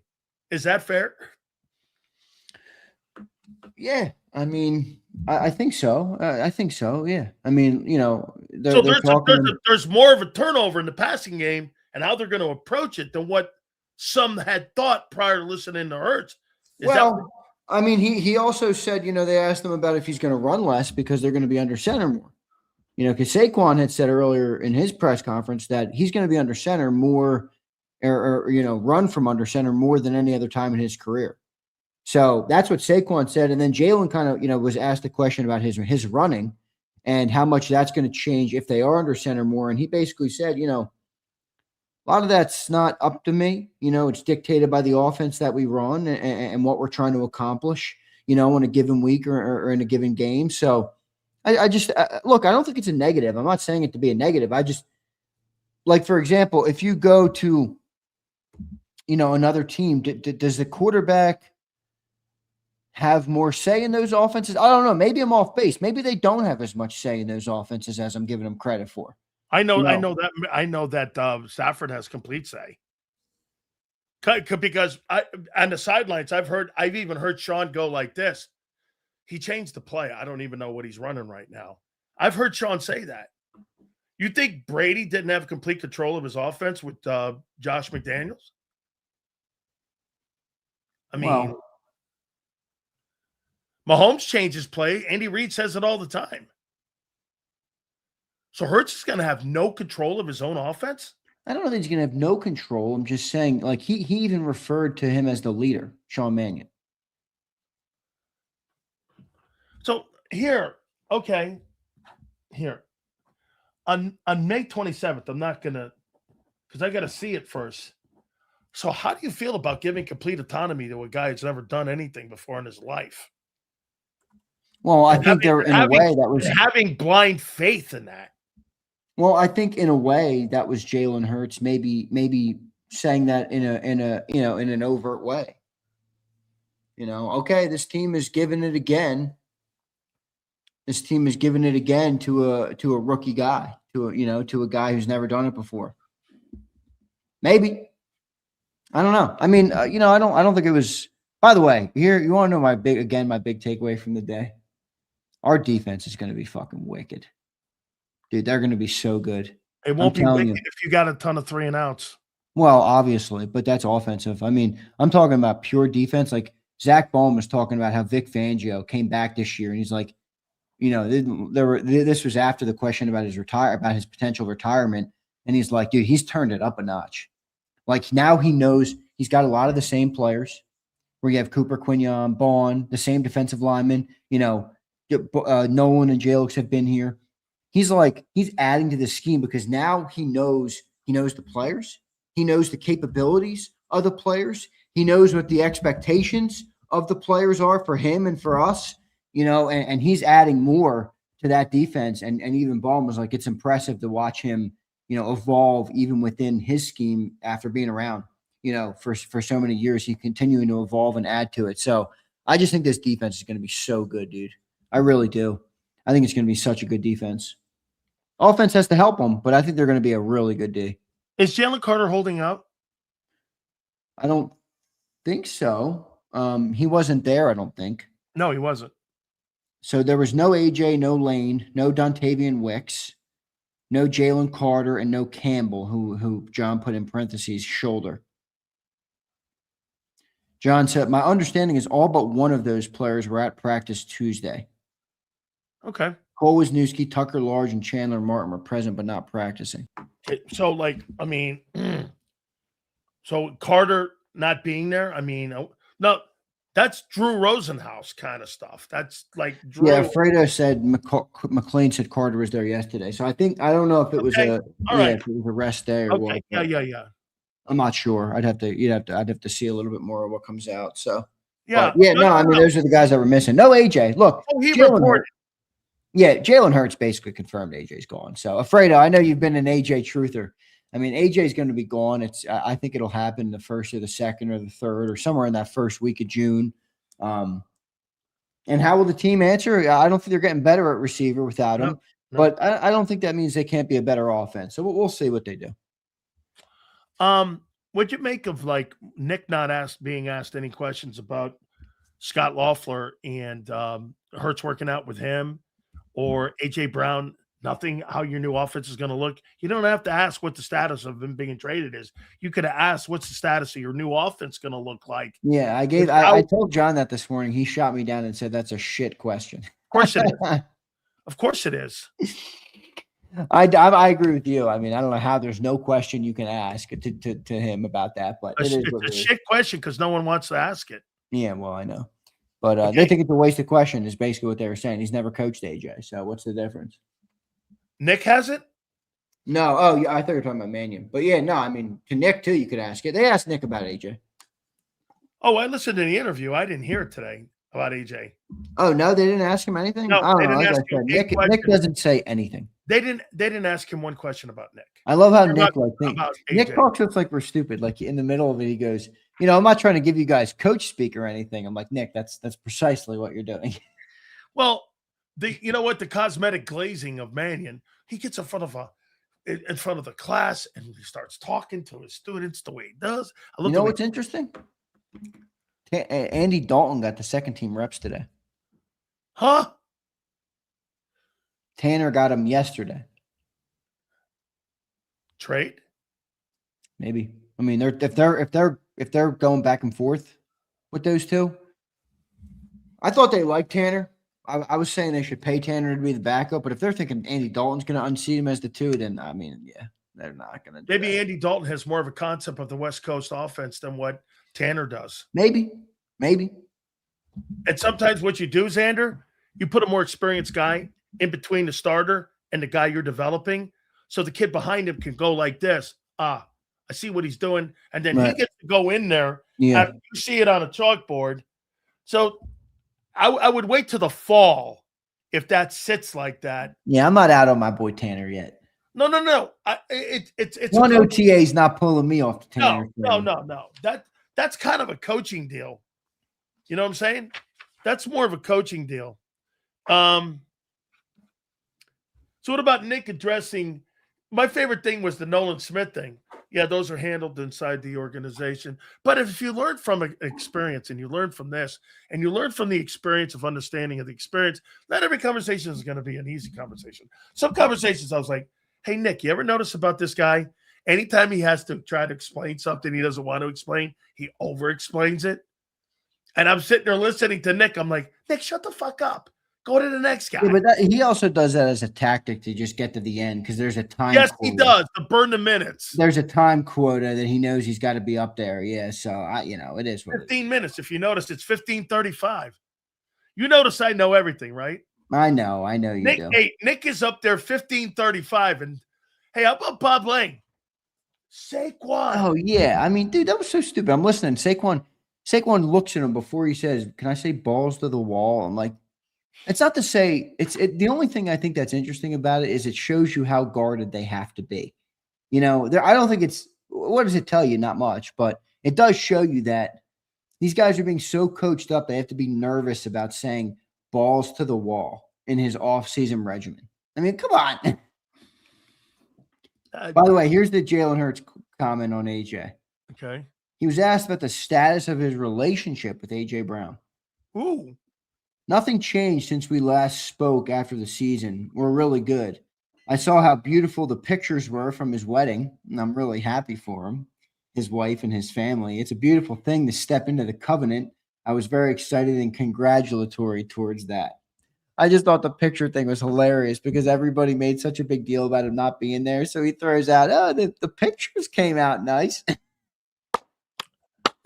I can respect a good troll by Jalen Hurts there. Let me ask you something about being the face of a franchise. What's that? Let me ask you something about being the face of a franchise. And this is going to help. the Jalenites on this. It doesn't really help the organization's look if they're moving off their top offensive weapon and the quarterback shows up at a wedding. I mean, it maybe again, that's the right move, not being there to create more narrative like for me and shit like that. Maybe it's just like I don't know, man. I don't think it matters one way or the other, to be honest with you. In terms of that. I think that's a personal relationship thing. You know, like I invited you to my wedding. You blew me off. How come it's here then, where you're moving off them? I invited you. You blew me off. It tells me all I need to know about us. I'll never live this down. It tells me all I need to know. Just do me a favor. Do the courtesy of sending the RSVP. Well, yeah, holy shit. No, I'm just messing. You fucking liar. No, I am. No, you know what I am? I am now because I know I have to now. No, you send the RSVP so I don't get. I will. Can you ask Sileo if he's coming to the wedding? All right. We already got your gift.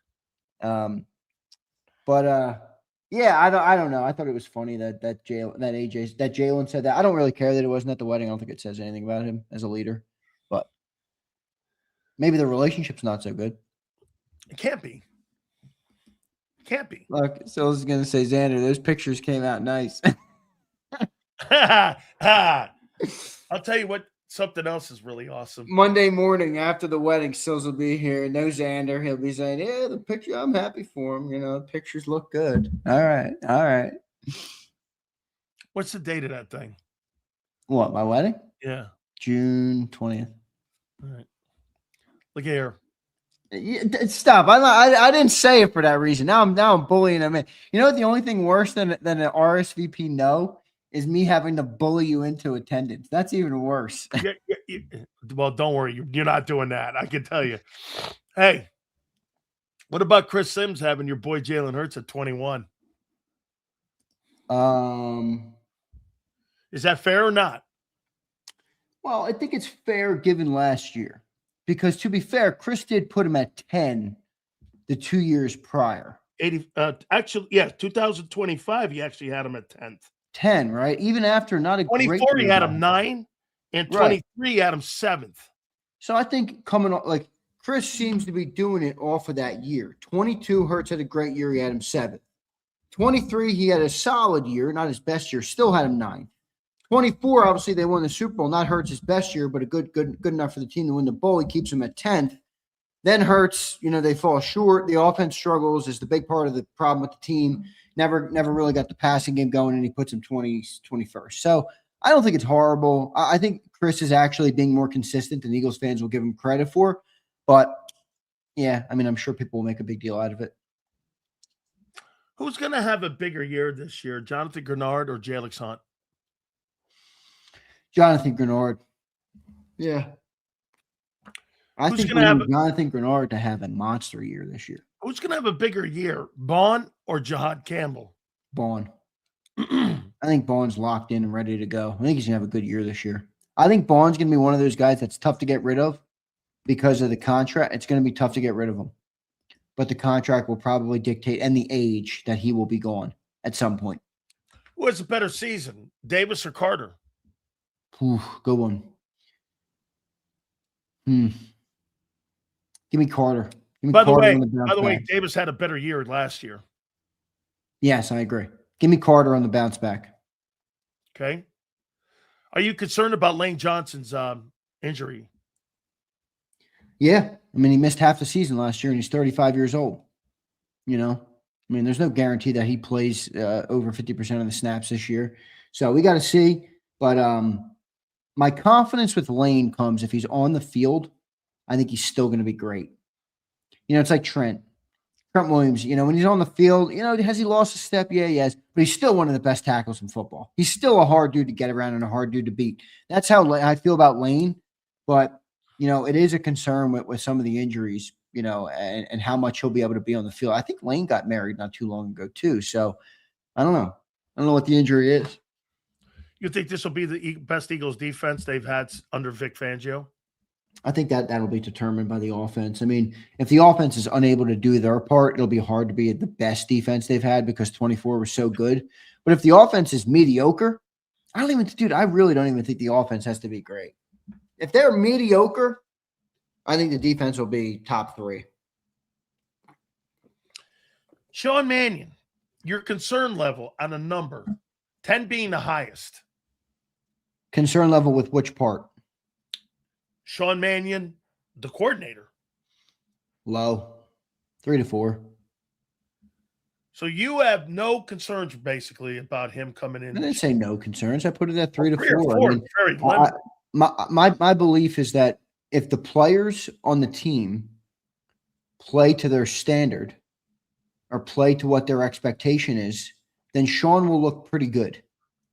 Because I still believe, even with the loss of AJ and even with some of the decline in the offense, I still believe it's a good group of players. And if that offensive line is healthy and plays well, I think Sean will look good. Vice versa, if the offensive line looks like shit, and Mekhi Lemon's a scrub, and Dallas Goedert is another year aged and misses 8 games, and Jalen doesn't play good enough, well then Sean's probably going to look like shit. Now, if the players play good and they're still not achieving it, well, then it's harder to decipher that. But I don't have too much concern. I think Sean's a really smart football guy. I think he's been around enough to know how to call plays and to know what to do. I think there will be a learning curve, but in the big picture, 17-game season, 3 or 4, probably a 4. Man, I'm not concerned one bit about that guy drawing plays up. I'm concerned about him on Sundays. That's my only concern about that guy. You mean like the situational thing? Yeah. I don't have a problem with him lining up playbooks and making a playbook. I have a problem on Sunday. Don't you think the strength of Vic is there's 2 things with Vic, right? Player development and Sundays. Right? Yeah, that's fair. Those are like for sures with Vic. But let's be candid here. It took Vic 40 years to win a Super Bowl. 40 years. Yeah, because why? Well, he's not in the right situation. Right. That's exactly how I feel about Mannion. Oh, right. How do you know the right? Right. You don't even know if he's in the right situation yet. That's what I mean. I don't know. No, I'm not. It took Vic getting the right players, the right team, and the right GM, and the right coach. That's right. And the right offense. To be able to do it. Fans don't understand that. They think that all the tea leaves don't have to match up. Well, then answer me this, fans, if you don't agree with that. How does Vic Fangio, who's widely regarded as the best defensive coordinator in pro football, have the 25th ranked defense? Because he has had that before. He has. How? GM players. stunk. That's how. Players. GM stunk. Right. Players. So it is what it is. Remember what Dave once said about him? Vic Fangio's scheme and system won't fail. Players will. I agree. That's how I feel about Sean too, Will Jalen Hurts have his best year as an Eagle quarterback this year? No, I don't think so. I mean, 22 was a high bar to clear. It's near MVP of the league. I don't know that. I don't think he'll get to that point. But I also that's not my expectation for him, and I don't think it's necessary for him. I think he's got to play good football. I think he's got to move the ball. I think he's got to present the threat, of the passing game for the defenses to have to respect it. And I don't think it's his best year. Then no, that's too big of a bar to clear. So the best year's behind him? No, I didn't say he'll never have a better year. I just don't think this year would be his best year. You think he'll ever be like Brady, where Brady has a second half of his career? I think that's a tougher needle to thread with Jalen's skill set. Correct. But, obviously. But, I don't know. I mean, to do that, you got to be really an elite processor of the game and thrower of the football. I mean, look at the players who are able to play really late. There's not that many of them. Aaron Rodgers, Tom Brady, Matthew Stafford. You'd have to give me some in history that played super late. Montana. I mean, even a guy like Phillip Rivers, right? Yeah.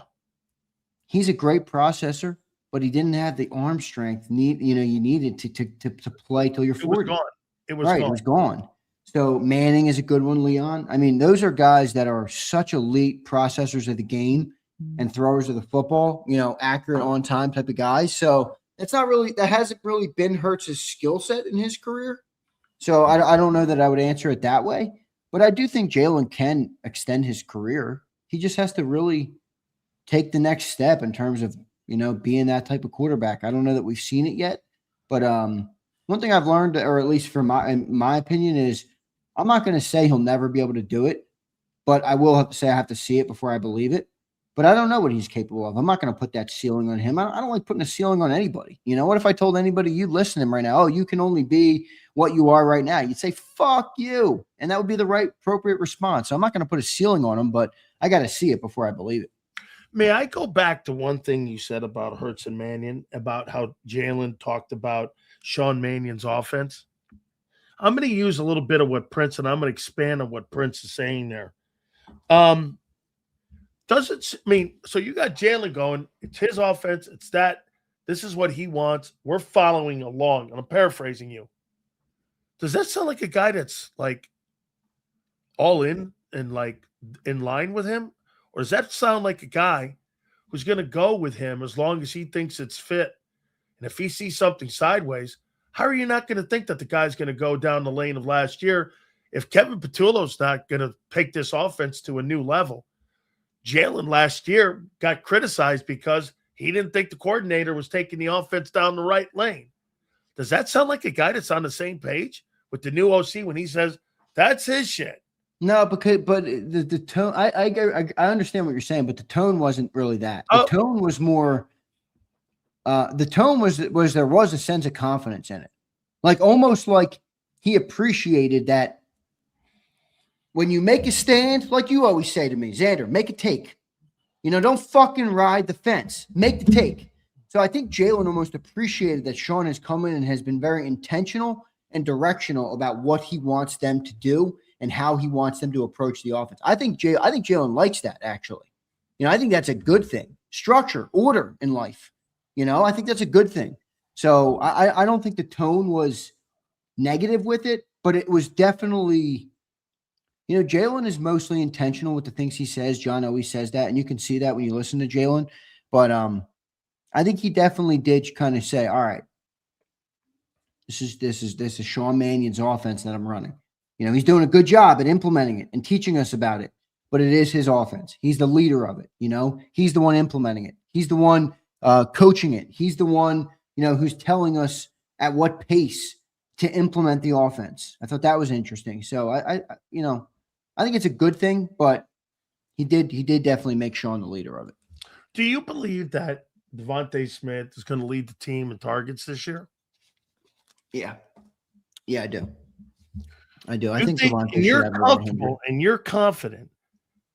How much different is this going to look from AJ being the number one to Devontae? I think it's going to look drastically different. Yeah, I mean, I got more confidence because one's a more power player, and the other one they're kind of going away from that. Player. Aren't they kind of going away from that in theory? Yeah. So I think what they're going toward would accentuate the skill set of Devontae more so, which is a good thing. And look, I got a lot of confidence in Devontae as a player. I don't think he's come anywhere close to reaching his potential. That's not to say that I think it's a guarantee. I mean, I think he did struggle at times, when A.J. Brown missed. But remember, that was the offense built for that style of football, which suited A.J. more, I think you would agree. So when A.J. missed, Devontae struggled in that role. Well, now you have Devontae playing the primary in an offense that's going to ask him to be a completely different version of the player that he had to be in the previous offense. So I like Devontae. To me, the bigger concern there would be, is the ball going to come out on time? Jalen's been such a off-schedule quarterback in his life because he's got such great athletic ability that he's not used to the ball coming out 1, 2, 3 out, 1, 2, 3 out, 1, 2, 3, 4, 5 out. Timing. Right. That's not been his game. And that's not a knock on him. It's because he's so athletically gifted.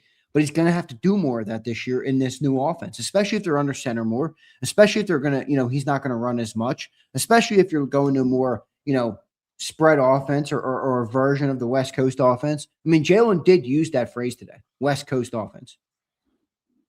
I'm going to use something here that Prince And I agree with you, Prince.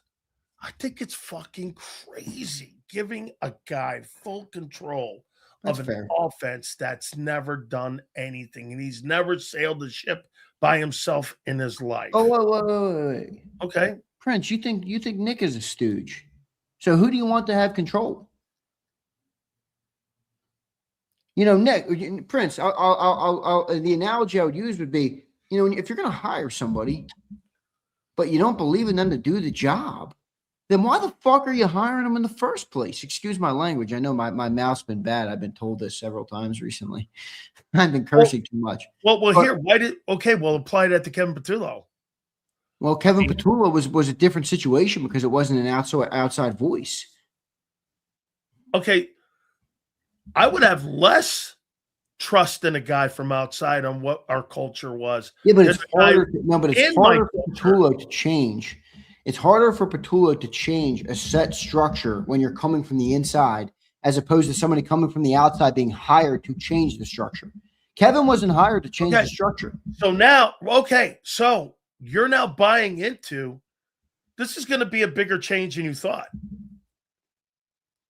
Yeah, I mean, I don't know. Yeah, I guess. Yeah.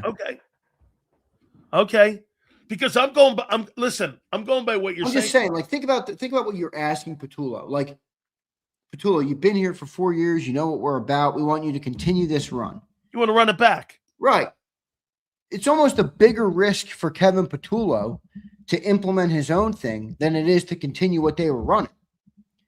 With Sean, you go to him and say, we've had problems on our offense. We need you to come in and help fix it. So even like the premise of the hire is different. My approach to the hire is different. Sean, I need you to come fix what's broken. Kevin, I need you to continue what's working and not fuck it up. Completely different. So I don't view them very similarly, actually. But my whole response to Prince would just be, and Prince, I don't think you're wrong about what you're saying, but it goes back to the confidence thing, right? Like, if you're not going to have the confidence in him to do it, then don't hire him in the first place. Because I'd rather give him the full control. And if he fails, I'd rather know I gave the opportunity than try and meddle in it, you know, and then it fails anyway. That's what happened last year. So I'm fine with them giving full control. You could push back on the thought process, but I'd rather them, if they're going to do it, give them full control.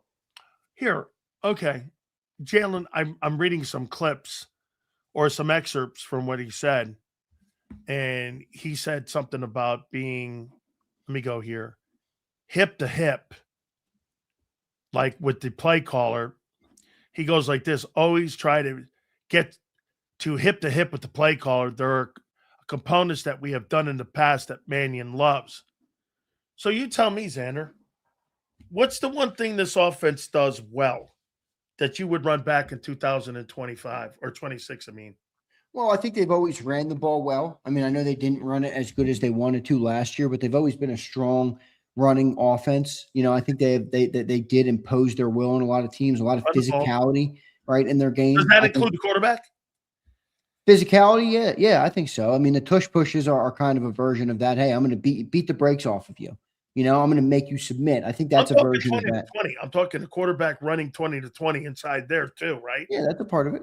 Sure, okay, that's a part of it. I think physicality, run game, you know, offensive line is a big part of it. I think they've had a lot of talent, you know, that they've been able to out talent teams in the past.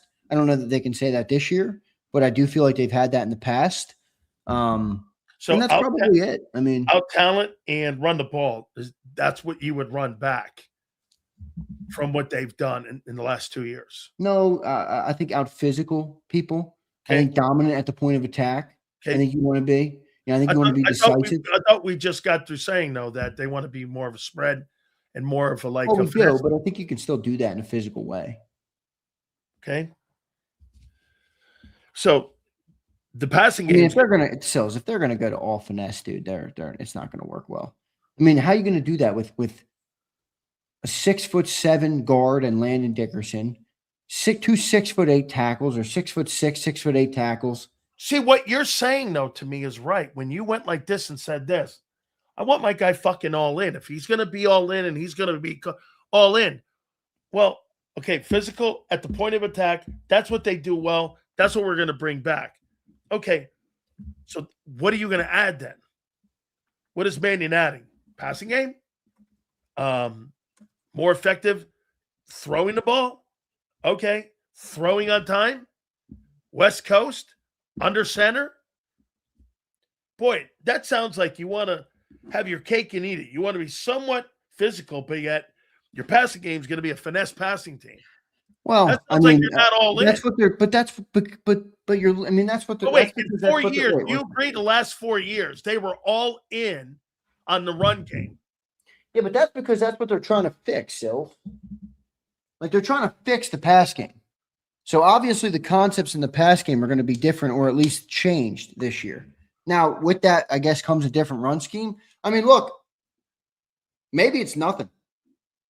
You know, the other thing Jalen said today was, you know, it's good that he's going to want to try and mesh the concepts, but that's not going to come later. You know, it was kind of a thing where he said, "You've done this well. We'll see how we can fit that in later." That's what Jalen said. What does that mean, you think? It means to me that it's icing. It's not the cake. So the cake is still the running the ball, right? The cake is this year is going to be what Sean Mannion wants to run. Well, what's that? How am I supposed to know that? Well, I'm listening to everybody talking about Nick. I'm listening to Mannion. I'm listening to Hurts. I mean, presumably a West Coast offense, presumably mild changes to try and get the passing game jump started and work a little bit better, presumably to try and, you know, put the offensive line in a better position to succeed, presumably more under center stuff. And then you add to that, you know, you add back in what worked in the past to that, I think is what they're going to try and do, you know, 58 days. Okay. Yeah, but still, it's like you look, I get where you're coming from, that it's not that ideal to hear, but this has not been a potent offense, dude. It's not like you're keeping, you know, a 5-star meal and you're swapping it and trying to replace it with a 5-star meal. You're at a 5-star restaurant. Let me ask you this. Who cooks a 3-star meal? You throw it the fuck away and you try and remake a new 5-star. You know, I mean, you think you have personnel to run a 43 defense? I don't. No, we don't have the backers. You don't have the backers, and you don't have one edge. Well, I think we got the overhang players. Where? I think we got the. I don't think Nolan Smith could set a fucking edge. That's why they went and got Jalen Phillips. That's what Nolan Smith does well. Really? That's why they went and got Jalen Phillips last year, because they weren't setting the edge. Dude, that's because there was nobody on the other side of Nolan Smith. I actually think what's his name? Jalen Hunt's better. Nah, dude, Nolan Smith can set an edge. Oh, dude. Vic Fangio said it. Well, then the last 2 years, why did they go and get Bryce Huff and get Jalen Phillips and now Jonathan Grenard if they've got good edge setters? I mean, are they perfect? No, but they've been solid. Nolan's not. No, you don't look at Nolan and say, 34, they're good. I'm talking a 43. I'm making a different point here. So wait. Okay, go ahead. Make it. Because obviously, you know, they're not going to run a 43. No. But my point is, okay, so do you have personnel? How about this one? You'd have personnel concerns going to a 43, right? You would. Okay. Yes, you would. Fair? All right. You wouldn't have concerns going to a spread offense and a West Coast offense, and you want to try spreading the ball and playing on time? I mean, you wouldn't have concerns in 58 days to try to implement all that? No, you do have concerns, but you know, what's the alternative?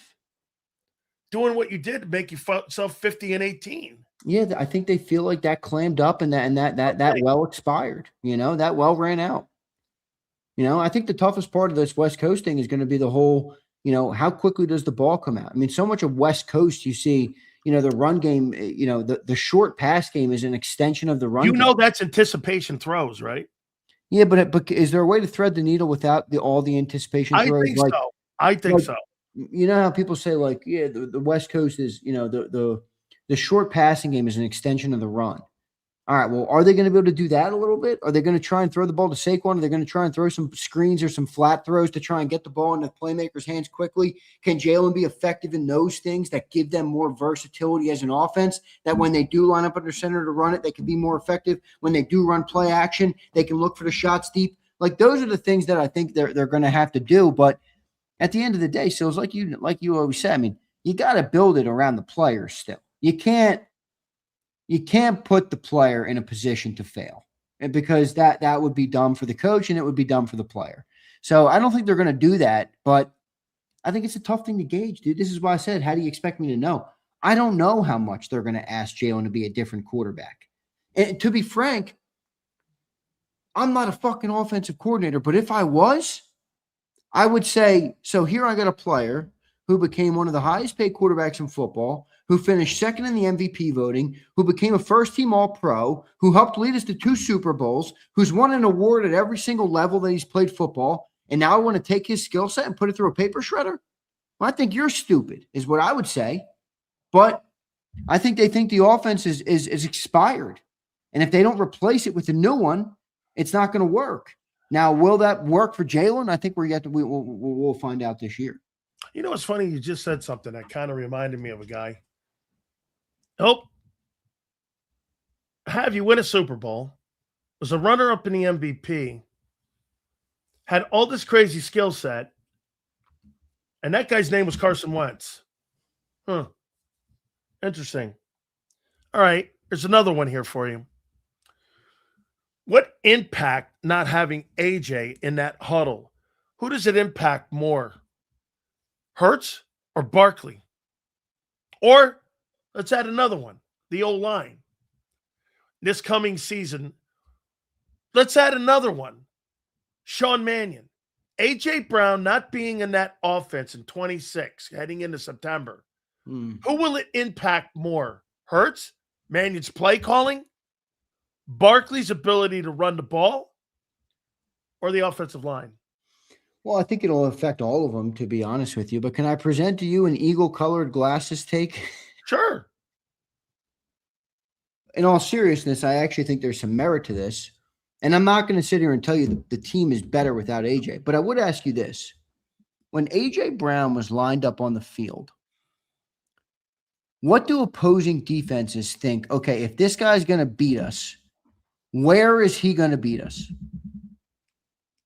AJ, that is. That I'm talking about. He's going to beat us in a slant. Really? Yeah. That guy running that slant. 1-on-1. The Eagles didn't throw that much. Well, dude, okay, when he's 1-on-1, he's winning that. All right, my point was the opposite, actually. My point was that if AJ's on the field, if I'm the defense, I'm thinking go routes or outside the numbers is where they typically try and beat us with AJ, routes. Which means I don't cover as much the middle of the field. Now with Devontae and Lemon, even if they're not as good at it, does the illusion of that to defenses create a tougher thing to guard where you're like, well, I can't only take away outside the numbers because Mekhi Lemon and Devontae Smith do better inside the numbers. Okay. You know, you get what I'm saying with that? We're like, I do. It makes defenses, all right, I got to at least look there to the middle. Do you agree with this? Dan Quinn in that first game is going to defend the numbers and make Hurts beat him in the middle of the field. What was the question? Did who make him beat him in the middle? Game 1 coming up this season. If I'm Dan Quinn, defensive-minded guy who's got a Super Bowl ring, by the way, for being coordinator, he's going to do this. Hey, I don't believe that guy could throw across the middle of the field. 2,400 passes. He's got 87 passes he's ever thrown across the middle of the field in his 5 years. I'm going to do exactly what you just said.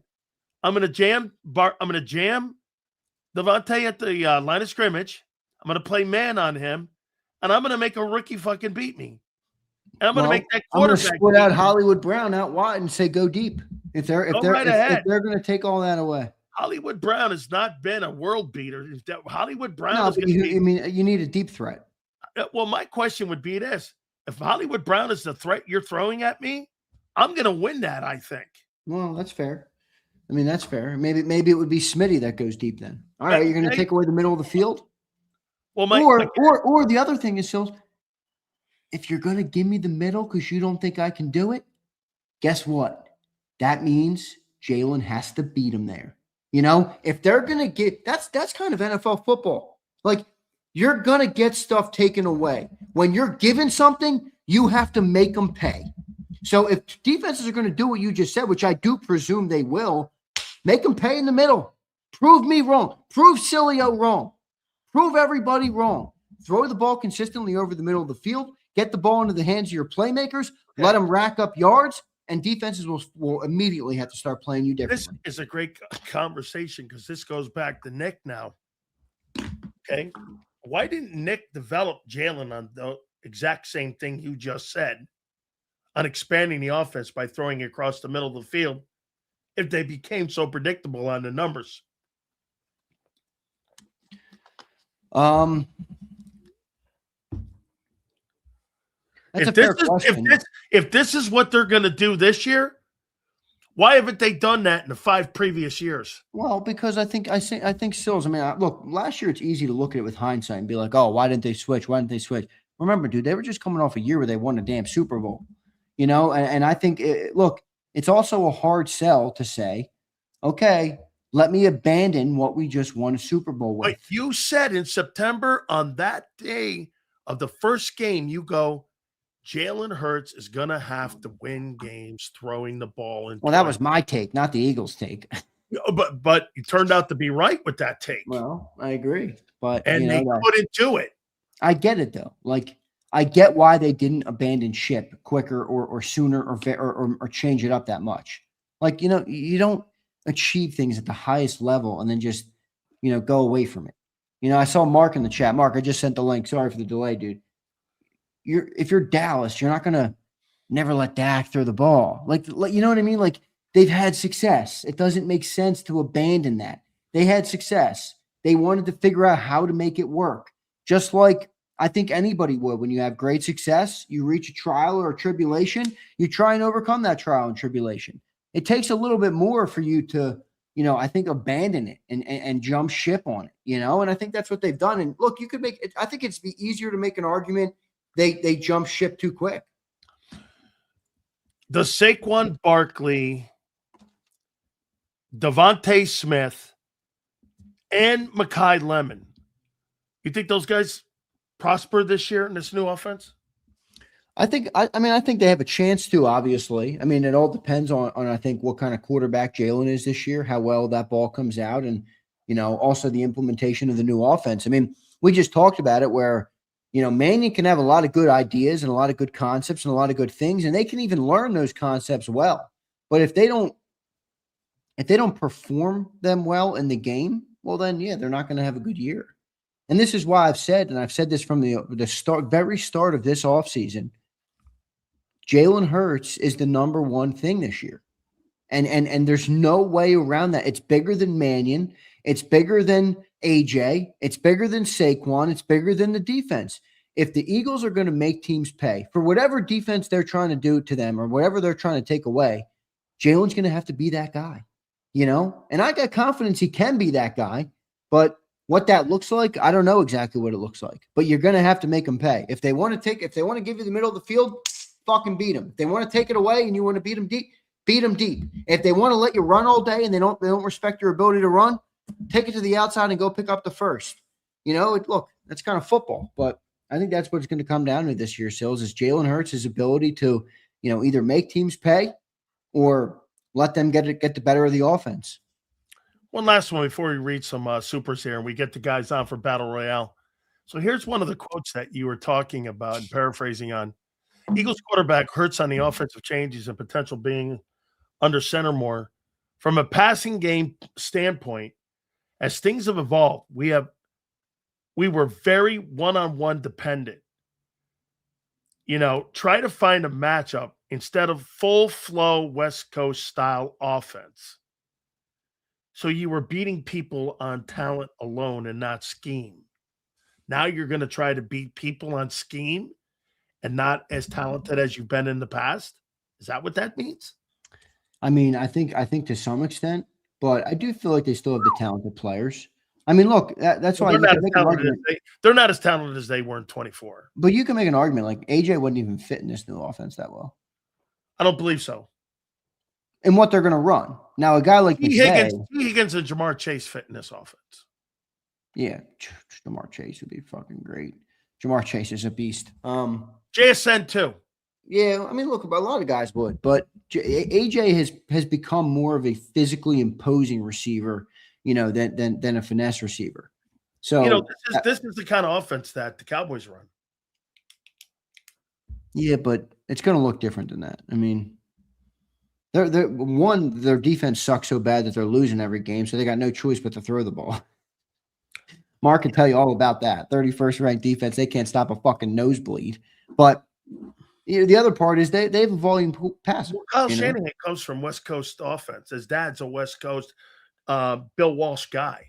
Yeah, I know that. But so does McVay. McVay ran a different offense last year. He ran 12 and 13 personnel for crying out loud. Yeah, he was on that Mike Shanahan Redskins staff. Right. So like there's got to be coaches are going to have to be more flexible than that, than just stick a scheme and stick to it. That to me is not the right way to go about it. But yeah, wouldn't it be good if Dallas switched off that? Let's read some supers before these guys get in here, man. All right, let's do it. We only got two.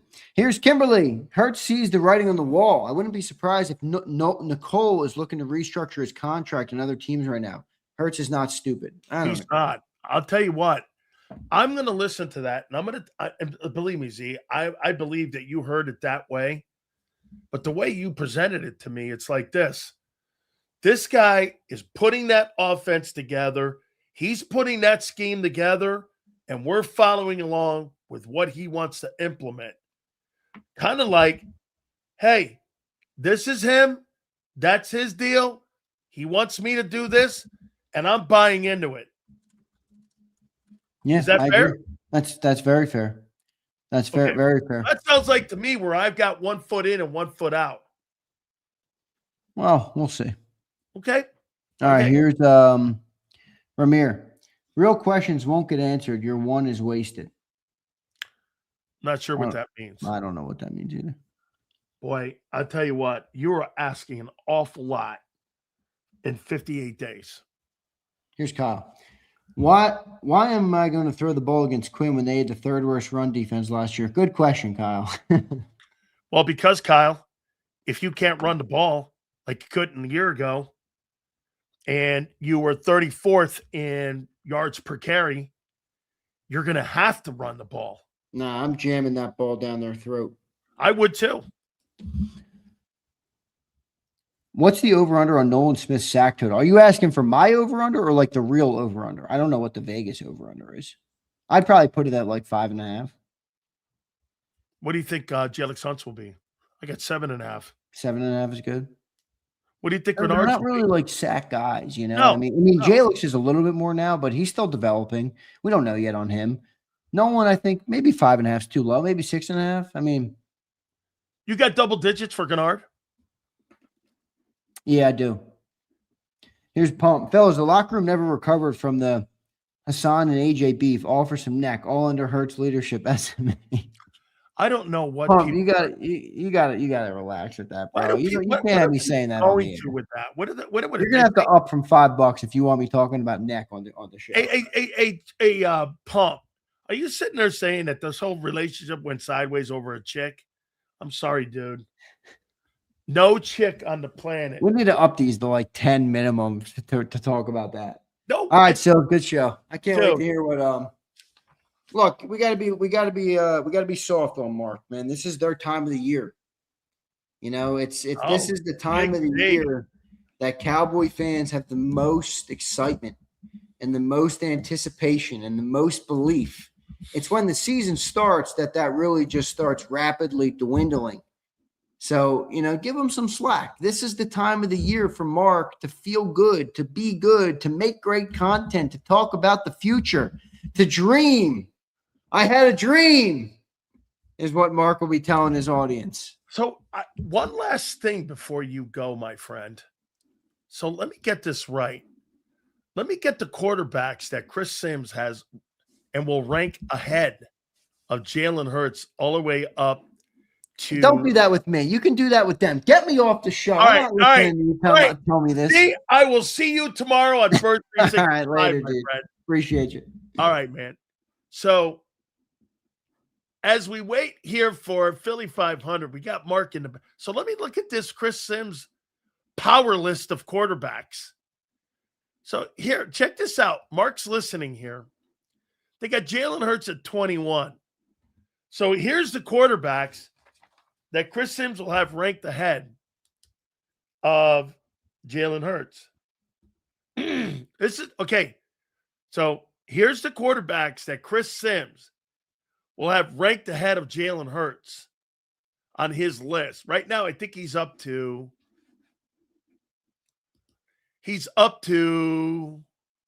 let's see here. He's up to 19. So right now he's got CJ Stroud, Malik Willis, and he will have Dak, Mahomes,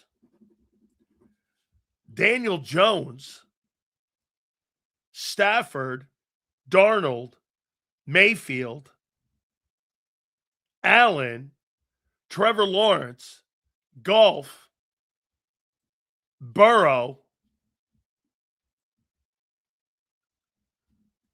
Caleb Williams, Jaden Daniels, Drake May. All those guys are ranked ahead of Jalen Hurts. Brock Purdy will be ranked ahead of him. Is that correct? Wow. Damn. Hey, without further ado, one of the most anticipated segments each and every single week. It is without a doubt one of the greatest content creators for the Dallas Cowboys. He is our friend, Mark Holmes. And without further ado, our friend, Philly 500, the king of the lids. He's now in here with us here. How you doing, fella? What's going on? How you? You know what? I'm coming in hot right now, man. Oh. You know what? Zander used to be my man. Zander was my buddy and stuff, but he's up here just bringing up shit that isn't real. Now, listen, I am never happy about the off. No. I am never happy about the offseason because typically the Cowboys don't do anything but lose players and have drama. Was I happy last year with all the shit that was going on with Micah Parsons? No. Wasn't? No. Was I happy about us not doing anything in free agency? No. I'm sitting there. When were I? Oh, yeah, it's great. It's the offseason. What are you talking about? I'm killing the Cowboys and saying I wish we would be more like Howie Roseman and actually sign some players. Let's have some activity other than Jerry Jones and some glory holes. I got it here for you, though. Let me ask you this question then out of the gate. Yeah. You think you've had a better offseason than the Eagles have had? I will say we've had less controversy, definitely, than the Eagles have. I will say that for the Cowboys, I could say 21 was probably the worst offseason that they've ever had. You know, we ended up letting go Amari Cooper, Cedric Wilson. You know, we ended up losing players left and right without replacing them. This year, the Cowboys have done a really good job of trying to maintain the players that they've had and trying to get players. Now, will that translate to them getting to an NFC Championship game? I don't know. We'll have to wait and see how all this works. Will Christian Parker be a great coach? Everybody seems to be, thinking that he's going to be the next, Rex Ryan. I mean, Buddy Ryan. But I don't know. We'll have to wait and see how that works out. As we all know, you can make a move that looks great on paper and then it ends up blowing up in your face. You just don't know. Speaking of 21-500, man, Chris Sims coming out hot. Here's what we got going. I mean, check this out here. So here's what Sims has done. You mean 2021? This is what Sims has done here in the last. Dan, it might be easier to name the people who are not rated higher. It'll take less time that way. How about this? Here's Chris Sims' ranking of Jalen Hurts as a starting quarterback. 23, he had him 7th. 24, he had him 9th. 25, he had him 10th. 26, he's got him 21st. Damn, 500. What's up with that, man? I don't put much stock in what Chris Sims says. What did he have him the first year? Like, it was like 40-something? Like, one of those years was 40-something. He was like runner-up for the MVP. We're coming in with a lot of bullshit today to start. So let me straighten some things out here. Right? I'm always complaining about the Cowboys and I'm never happy. Dude, you are so on both sides of the fence, it's not even funny. Right? Here's a guy that just said, well, people are expecting Christian Parker to be Buddy Ryan. You're the one that made his shirt a Christian Parker shirt. You are promoting that bullshit and putting that out there. You are putting it out there because that's what you think. See, Mark, if you go back and you're going, I got to stand up for Zander. I got to stand up for Zander. I got to speak now. I got to speak now. No. I got to speak now. You're full of shit. You come in and you go after Zander because he said that you're happy about something. You're happy this time of year. Every year. You don't start crying like a baby until about August when you start to realize your team ain't shit. That's when you start to panic. Right now, every year, if you go back every year and watch around this time, Mark is always speaking both sides of his ass. They're great. Then it's Jerry Jones' fault. They're great. It's Jerry Jones' fault. And then now you come after Zander because he said that you're happy.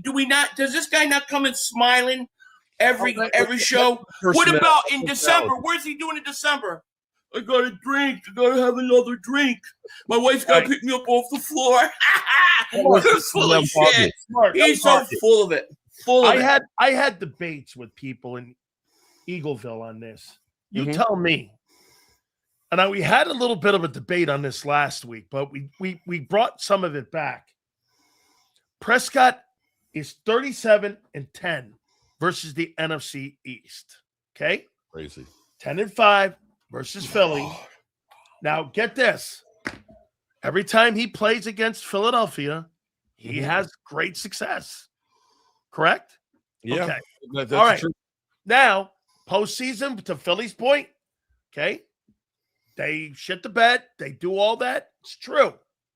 My question is, who puts your football team in a better position every year when it comes to what you're trying to do in a passing game?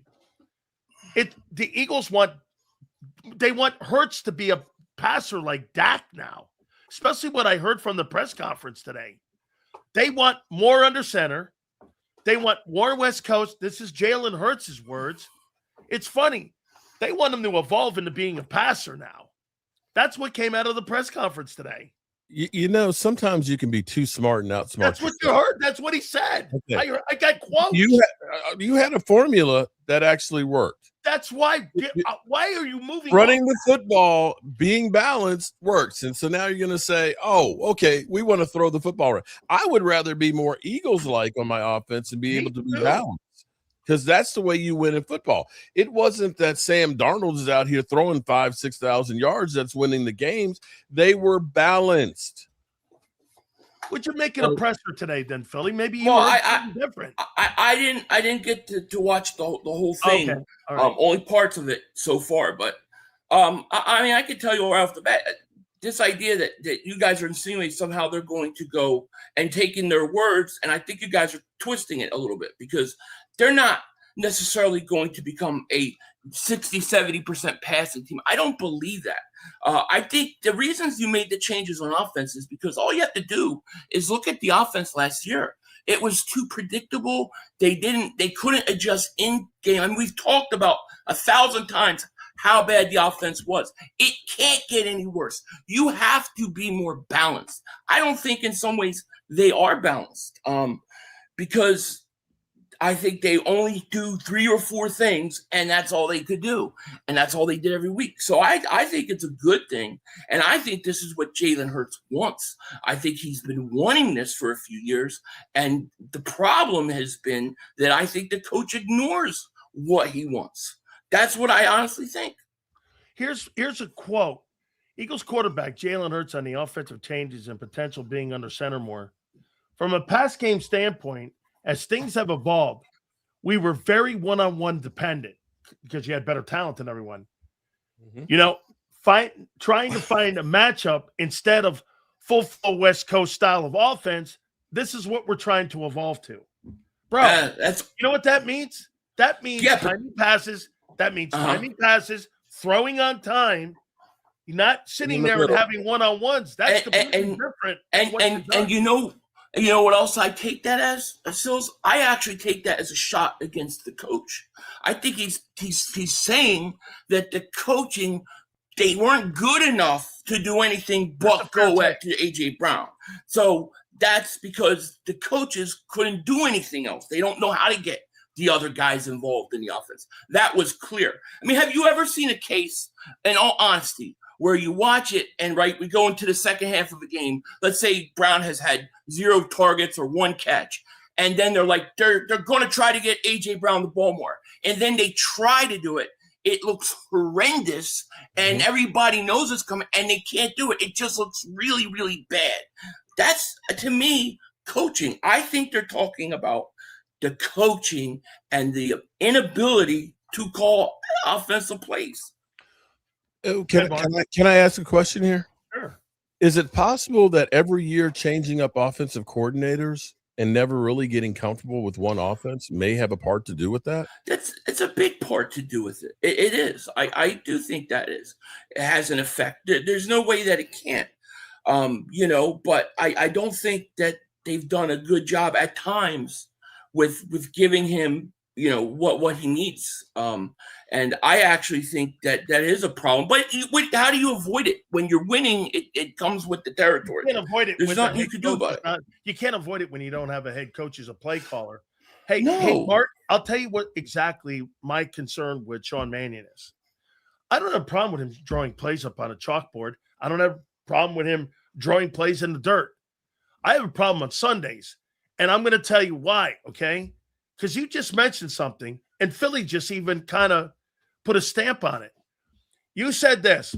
How many coordinators can you have where you have a different voice? Do you know what I'm going to give you kind of an example here.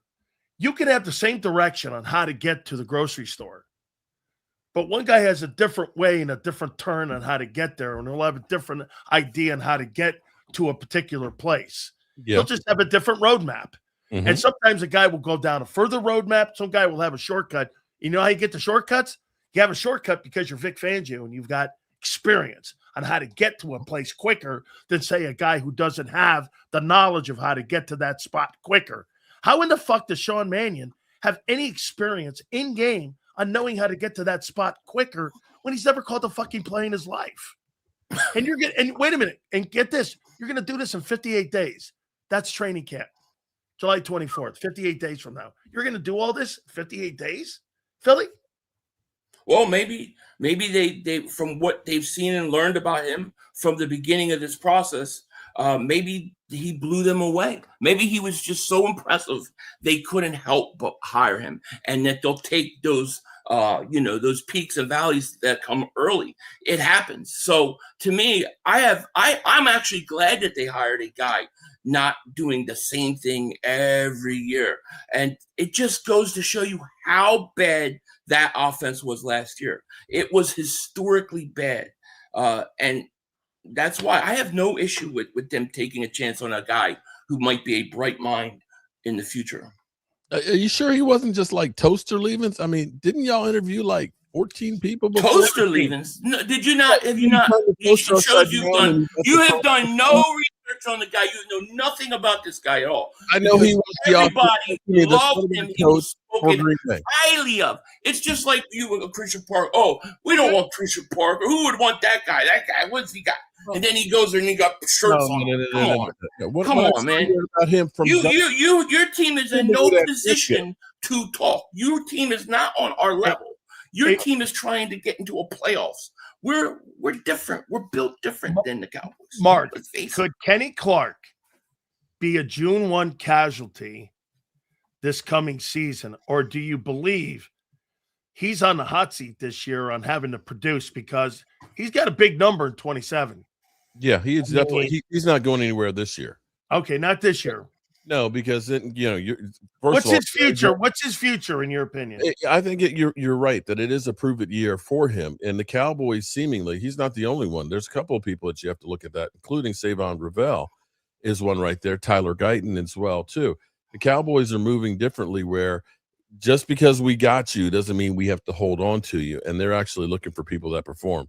Typically, the Cowboys would hold on to guys just because he said, well, we traded for him. A guy like Jonathan Mingo, I think he's going to be out of here as soon as training camp gets here as well. But I think they're looking at that and they're saying that contract is kind of high.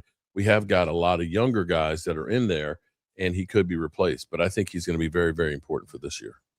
No Jalen Carter today. Do you think Jalen Carter's holding out? Philly? No, I don't think so. Nope. I have no reason to think so. I've heard nothing to assume that he is.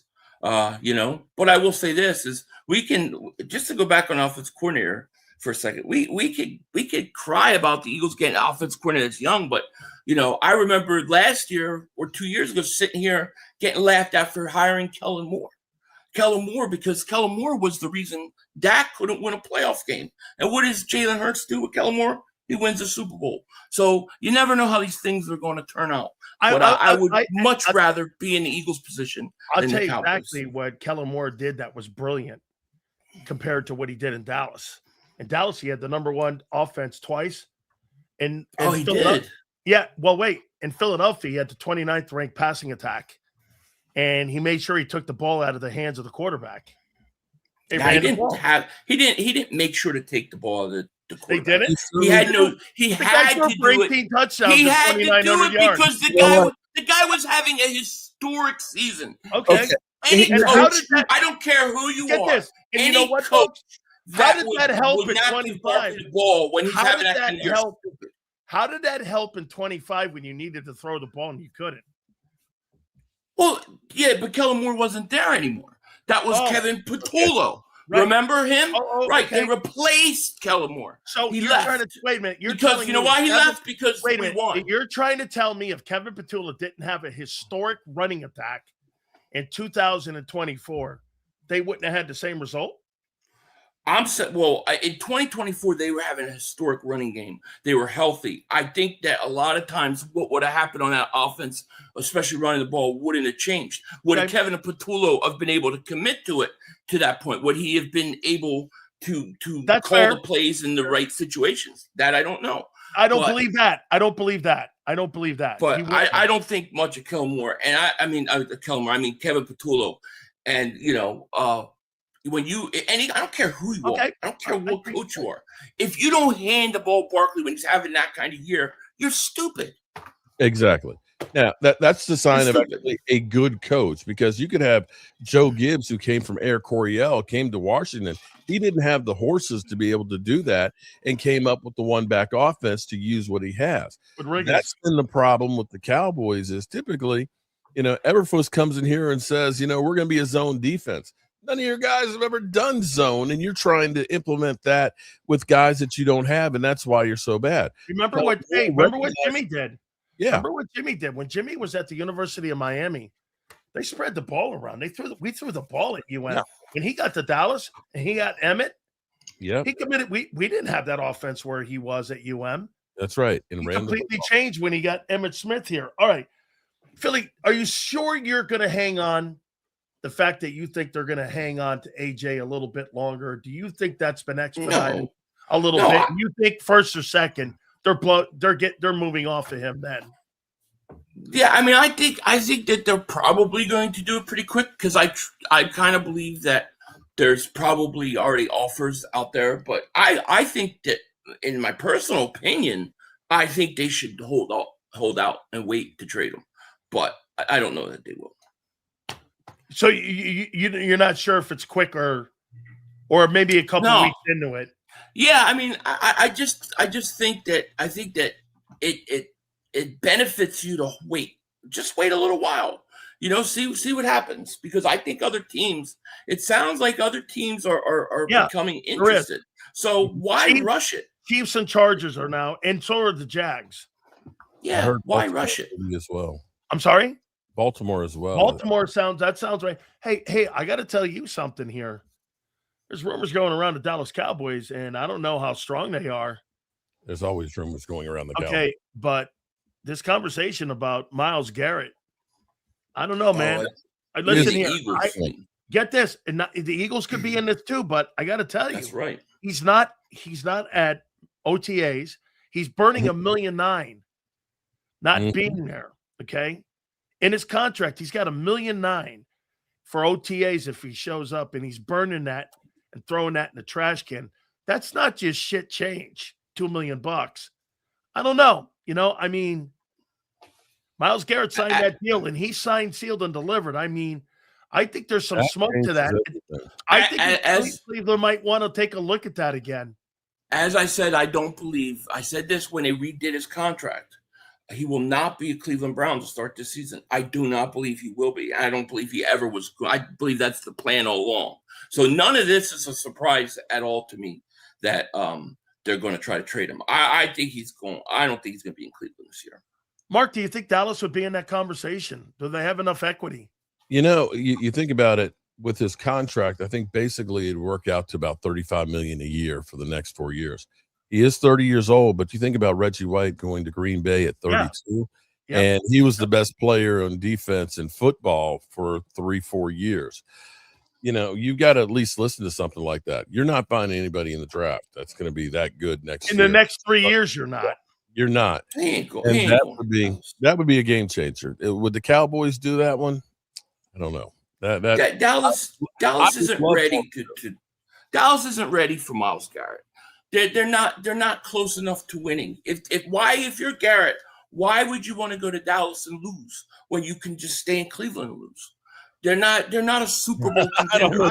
Dallas is not a true Super Bowl contender. Okay. So if he's going to go somewhere, there's a whole lot more to do in Dallas than there is in Cleveland, and that would change that defense. Hey, who cares about that? You're talking about non-football things. I'm talking about football things. Let me tell you a little something about that guy. Last year, the Cleveland Browns had 5 wins, and they were 4th in the league in defense. That's the kind of impact that guy has on a football team. If you're a competent offense, you're fucking going places with that guy. Let me put this out there to Philly, though. You put that guy in the Eagles front 7, they're going to Super Bowl. Agreed. Yeah. I and that's why I would go. I would be all in if I was the Eagles on Myles Garrett. But they would want Carter. That's where I would probably I might not do it. Because my plan is I want Carter and him to play together. That's the benefit. Would you give Davis up for? Would you give Davis up and a 1 for Myles Garrett? I'd consider it probably. Yeah, I would too. Yeah, I love. And he's Jordan under Davis. contract. This is where maybe you can get and dump Ken Clark too, and a draft pick and a 1st-round draft pick. Oh, do that in a heartbeat, no problem. Done. 2026. Go ahead, Philly. I just find it crazy that Dallas would be trying to get people when they're so far from winning. It just boggles my mind. They're far from it. No, dude, they were awful competitive against the Eagles. They're not. But that's your only rebut every year. They do nothing with it. No. Your offense is as putrid as the Dallas Cowboys defense was last year. My team just came off a Super Bowl. Your team hasn't done anything in 30 years. Your team hasn't been in the bowl. Your team was in the playoffs. My team just won a Super Bowl 2 years ago. Okay. And then they clinched the division twice. What happened 2 years ago is not relevant to today. Oh, okay. Then what about last year? Is that relevant? That's not the same team as it was 2 years ago. It's not the same team. Okay. But hey, Mark. Here. Mark, do you think you have a better offensive line than the Eagles?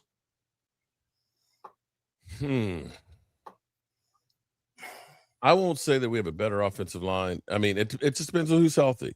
We have a great interior. I'm going to say we have a better interior right now than the Eagles do. But a group of 5. Question. Group of 5. Defensive line or offensive line? Offensive line. Group of 5, though, not just inside. I would actually say it's pretty close to being about even. You know what? Let me hear Philly first. Let me hear him what he thinks. You think you have a better O-line than the Cowboys? if you have everybody healthy on both papers, both teams, everybody healthy, the Eagles have a better offensive line. I'd give you that. But if banged up, and I think health is a legitimate question going into the season. Okay. I think it's a little more even than that. Yes, I think you have the tackles. I think the Cowboys have the guards. The center is debatable. Lane is health. Lane didn't show up to OTAs today. I mean, are you concerned about him going into this year when he missed half the season last year? I mean, no more worried than anybody his age coming off injury, okay. Right? Nothing. I'm not worried about him missing OTAs per se. Mark, what are you expecting from Dak in 26? What I'm hoping for is about 3,800 yards and about 32, 34 TDs, because we're also running the football over about 2,000 yards for the season. Having a balanced offense is what I hope, and that we got a defense that's going to give them extra opportunities where it's not going to be we've got to throw 300 yards every week. Philly, do you think this defense can be better than the 24 defense? Than the 24 defense? Yeah. Yet to be determined. That was a really good defense. What's your biggest question marks for your Eagle defense in 26? I think right now, to me, the biggest question mark is I'll give you two. One is that starting safety spot, right? We got to make sure we have somebody that is competent there. What do you make Cooper going and playing in base there?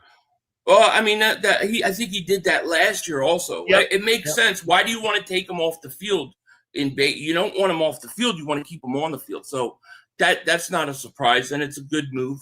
I also think the other edge rusher besides Grenard, like I like Jalen Hunt, I like what he's becoming, but what are we going to get out of Nolan Smith? I think with Nolan Smith getting arrested, and then the questions of has he lived up to his first round billing? I think he's a big question mark. Those are my two question marks on defense.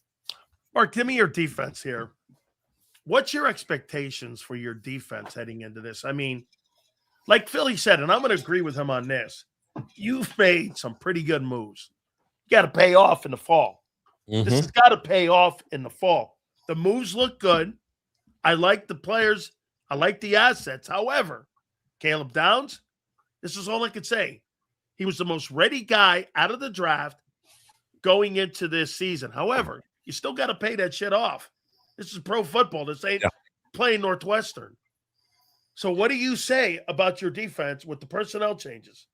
If we can get to 15th in the NFL, 15th. And if we can get to the top half of defenses and take the football away, the biggest thing, wasn't so much that you gave up so much yardage. If you look at the Cowboys in 2014, we went from 31st to 19th in scoring defense, but they took the ball away. They were second in the NFL getting takeaways, which led to a lot of easier scores. This is a crazy statistic.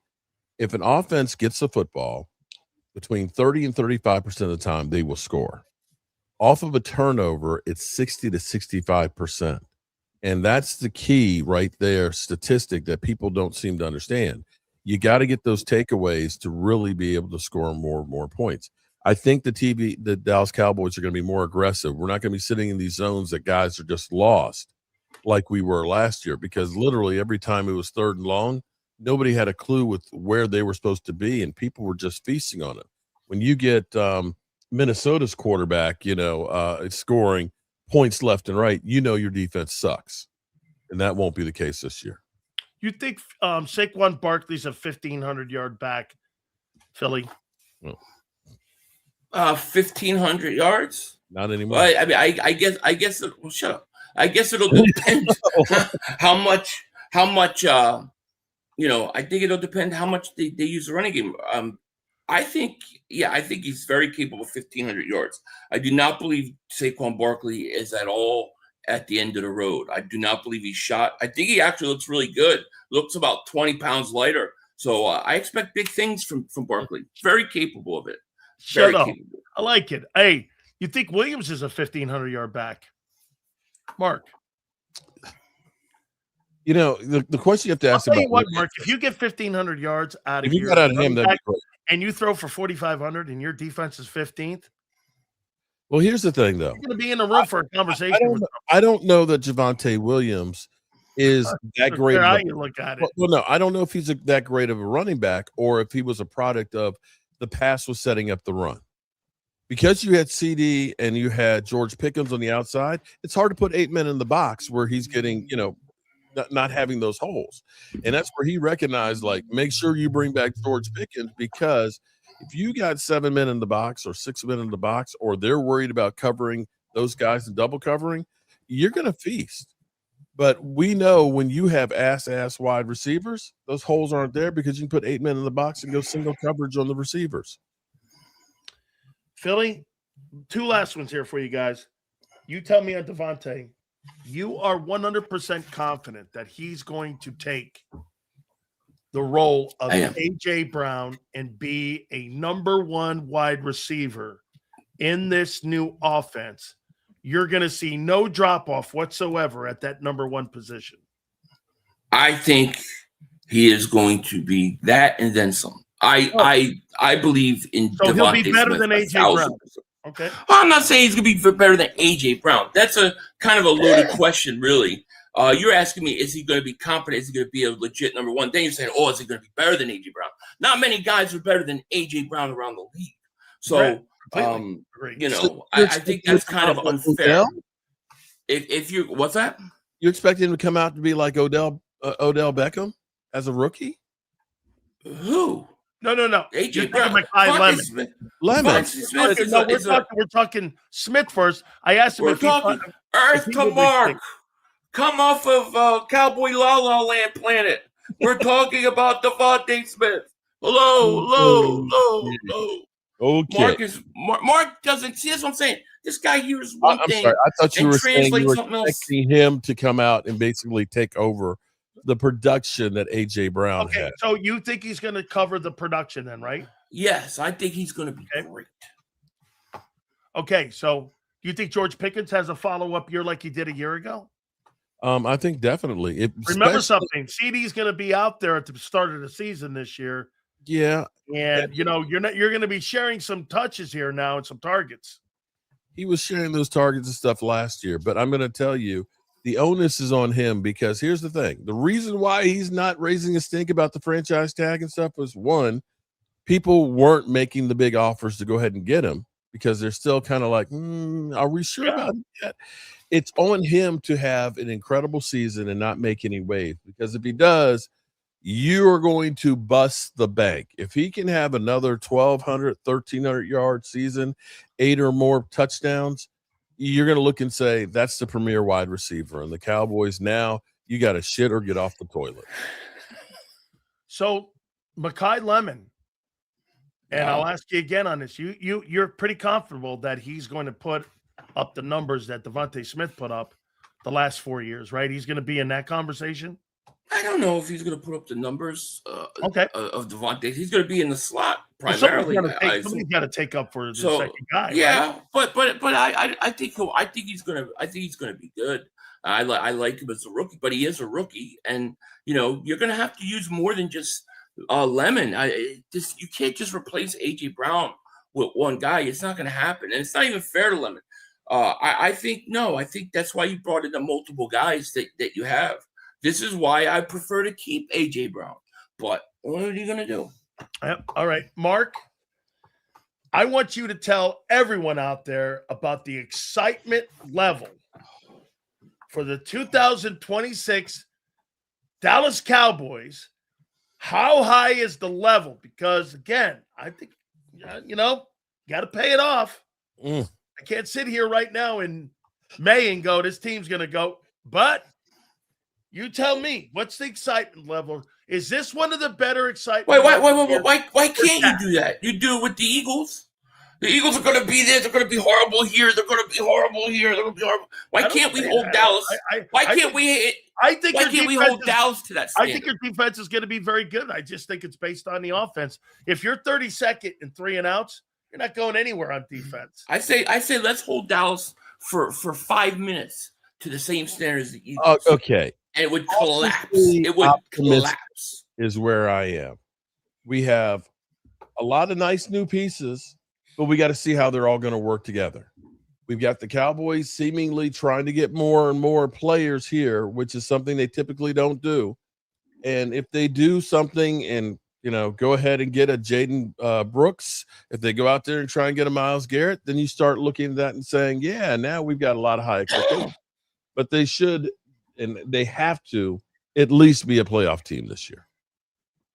Okay, Philly, new coordinator, new direction, new excitement in the O-line. Yeah. The defense, Vic's back 2 more freaking years. You got everything going on. Let's go, baby. I'm ready to go play. Put a helmet on. What's the excitement level for you in the Eagles season this year?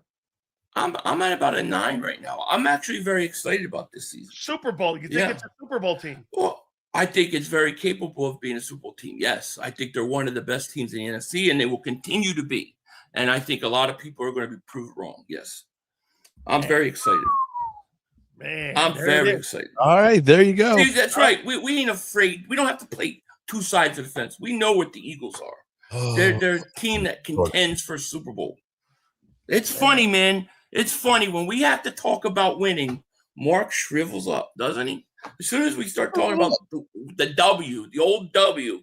It's funny how they're coming in here. We got to give Mark his props and let him enjoy the off season and stuff. This is what I always do, but somehow y'all turn it around. We go to Super Bowl. I gotta say that I don't say that shit, man. Hey, Mark, crazier stuff. Mark, I got a final question for you. Where do you think Dak's going to show up on this Chris Sims list? Oh shit, probably 5th, 8th, 7th, 8th. Where is he? Well, no. Right now they've only gotten to. They got all the way. They got to 19th. And they got Malik. Here's the guys that got ranked ahead of Hurts: Malik Willis, C.J. Stroud, and Jackson Dart is right behind Hurts. Damn. So is Cam Ward. Damn. Good thing I don't hold a lot of stock. Hey, right. I didn't make this list. This ain't my list. I didn't make this list. That's great. I'm glad I can tell you actually having been here before. See, what you have to do is it's about shock value. And typically the Cowboys were the drama ones that move the needle. So when you diss Hurts like that, and I'm not going to say Hurts is 21st. Come on. He's not. He's a hell of a lot better than that. The fact that guy every year's had a different offensive coordinator with most players would destroy a career. But yet he's been able to weather it. He is a really good quarterback, and he does get a lot of disrespect. He's not 21st. He's 20th. C.J. Stroud's not a better player. It's 20th. I like how he threw that 20th in. Yeah, he's 17th. Prick to the end. Yeah. Hey, Philly, I can't wait. I can't wait. What's the shirt say here, Mark? Oh, you can't fix stupid. I got to say this, man. You're one of the greatest lid collectors. You must have. How many hats do you have? I'm a hat collector too, dude. I probably got like I don't know, probably like 40 or 50, not that many.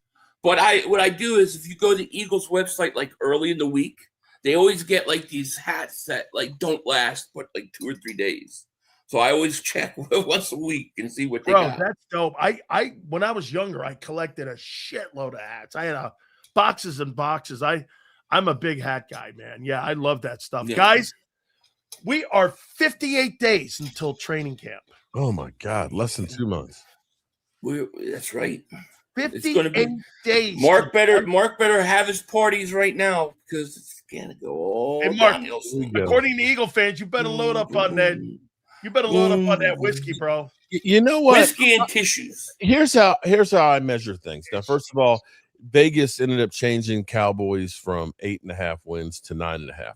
But I'm going to tell you that Eagle fans are nervous because, see, they're not living on my channel like they usually do with the arrogance. Usually they're there pounding their chest and telling me how much they suck and how much the Eagles are going to be good. That's my matrix right now. A lot of them are kind of wait and see and in hiding right now. Nobody's nervous at all. It's just that you don't have to check up 9 times a day. Just check in 90 times a day because Mark's out there doing his Dak Prescott videos and no drama. Mark, is this true though, too? I'm sorry? Is this true though too? Oh, yeah. Oh, yeah. Mark, I will say this. I get a lot of complaints from Eagle fans going, the guy blocks me all the time, man. I don't block anybody. I mean, listen. You can talk this shit, but when you do attacks, that's not allowed, man. Come on. So they used to call me the Moses of YouTube because I had a bet. I had a bet with Mark one year that the Eagles won or whatever. He would have to unblock everybody, and he had to unblock everybody, and he was so pissed off. I was getting nasty texts. I can't believe you're making me do this. Moses of YouTube right here. Oh my God. When you wear Mark Holmes is my daddy shirt too, didn't you? Yeah, that's one of your few one of your like only gets those at me. Keep playing that video. Bro. Oh my God. With what? With what? You're with what? That great defense? This season is going to be a I don't even think their defensive line is better. Hey, you don't have a better tackle than Quinn and Williams. No, I don't think their defensive line. Well, I think our defensive line as a whole is better than theirs. I don't think their defensive line is that much improved off last year. I would take Clowney over Gary. Gary was going to get cut anyways. I would take Clowney over him. Okay, so to be honest with you. You think Rashad Gary's not a good player? I think he's a good player. I think he has been a good player, but I think that Green Bay doesn't just get ready to cut him for no reason. I don't think he's Jonathan Grenard. But wait, I don't think he's Jonathan Grenard. Jonathan Grenard. Yeah, but Jonathan Grenard, he's coming off injury. I think there's we have a legit reason on why he had a step back. We know he was injured. Their guy, all he had to do was wait for him to get cut, and he would have been cut. Dude, I think that guy Gary's a good player. I don't think he's where he was 4 years. Where he was, I do. I don't think he was 4 years ago. He's great. Amazing. Dallas got the greatest players ever, but they don't win. How can you say Jonathan Grenard was hurt last year when he played 17 ball games? He was hurt all year. He couldn't push off. He played with a hurt shoulder. Yeah, he was hurt. All right. I'm looking forward to this. This is going to be a wonderfully – I cannot wait until September. I can't wait to watch all of this. 58 days away. This is going to be one of the greatest seasons I've ever seen. Oh, yeah. I can't wait. Fellas, make sure you check out these two dudes and their great content because I see it all the time. I get a bunch of stuff being sent over to my stuff, and it's fantastic. You guys are really great. Mark, I see you on Facebook all the time. Philly, I see you online all the time. You're giving out great content. I can't thank you guys enough, man. You guys are special friends to us. Thank you so much, guys. Thank you. Thank you for having us. We appreciate it. You guys are wonderful, man. I appreciate you guys very much. Absolutely. Great. I can't wait for this year. I am so looking forward to it here, man. This will be one of the best years. Also, if we were technical, if the Eagles are chasing Super Bowls every season, then why did the Eagles lose to a starless 49ers team? Well, they still won 11 ball games, dude. And that's the Eagles' down years, 11 wins. That's pretty good stuff, dude. Okay? I just want to know, Lane missing half the season last year and not at OTAs today to get back ready for a grueling season. That is he even healthy? Like, serious. I'm with you on that. I think that's a great question. I do. Let's see here. Super Bowl MVP. They say, why does he need training wheels? Blaming KP. Yeah, I think Kevin Petullo, I'll tell you this. If that offense doesn't get better this year, Kevin Petullo will be validated. Do we agree? If that offense doesn't improve in 2026, Kevin Petullo will be validated. Okay? All right? Yeah, that's what I do. I lie to you about collecting hats. That's what I do. Let's see. You watch what happens this year with real coaching fruit pop. Okay, hey, see here. We know who that is. When was the last 49ers Super Bowl? Even further than the Cowboys. Well, no, last Super Bowl was 3 years ago. You mean when? But let's see. The 49ers have been to 5, 7. Am I right? 49ers have been to 7 Super Bowls, winning 5. Let's see here. Super Bowls. Super Bowls. So let's take a look here. How many Super Bowls 49ers been to? I think they've been to 5. So 1, 2, 3, 4, 5.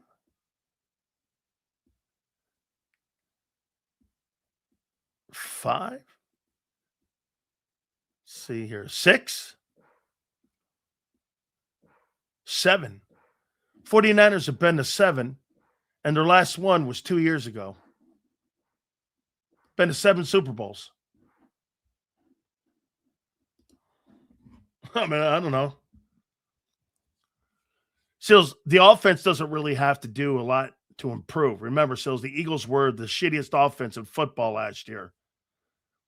They weren't the shittiest offense, but they were 3 and out the shittiest. Oh, they're 5. They've been to 8 Super Bowls? Okay, they've been to 8. Let's see here. How many Super Bowls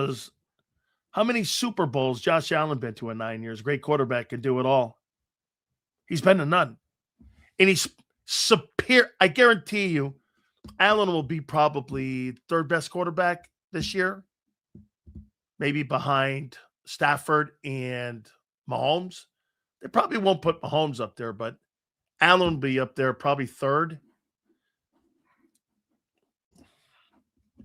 Probably right now, if you were to rank the top 5 quarterbacks in pro football, you'd probably go Stafford. I'd put Mahomes 2. Burrow. Allen. And either Lamar or Herbert.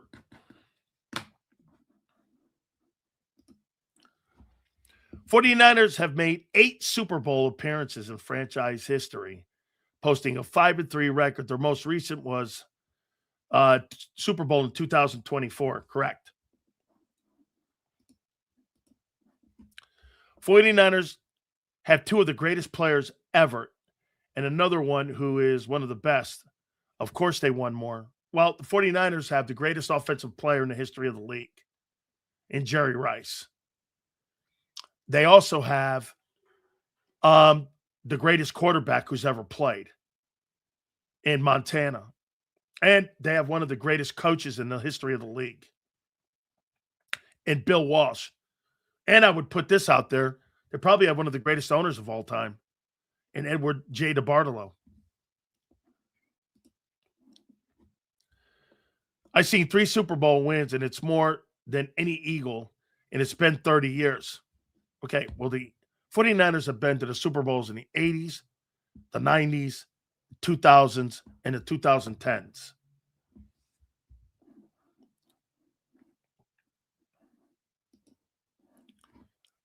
Get a quarterback on a rookie or team-friendly deal and build an awesome roster around him. Yeah. You see this guy right here? Josh Allen would never be able to. Okay, get this. According to Dowd, Sam Darnold's a better football player than Josh Allen because he won a Super Bowl. That's how ass backwards that thinking is. Or that Nick Foles is a better player than Joe Burrow or Dan Marino. That's how ass backwards that is. I mean, 30 players have won a Super Bowl MVP and are not in Canton. That award doesn't mean you're an elite player.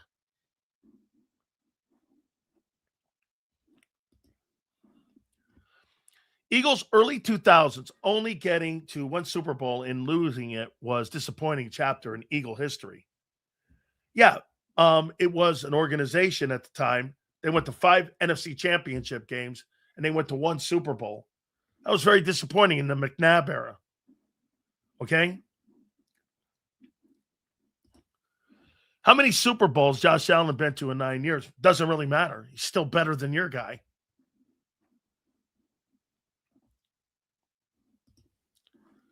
Montana threw perfect passes. Hey, and here, got to remember something about Montana. Joe Montana was an elite player. And his first Super Bowl, he didn't have Jerry Rice.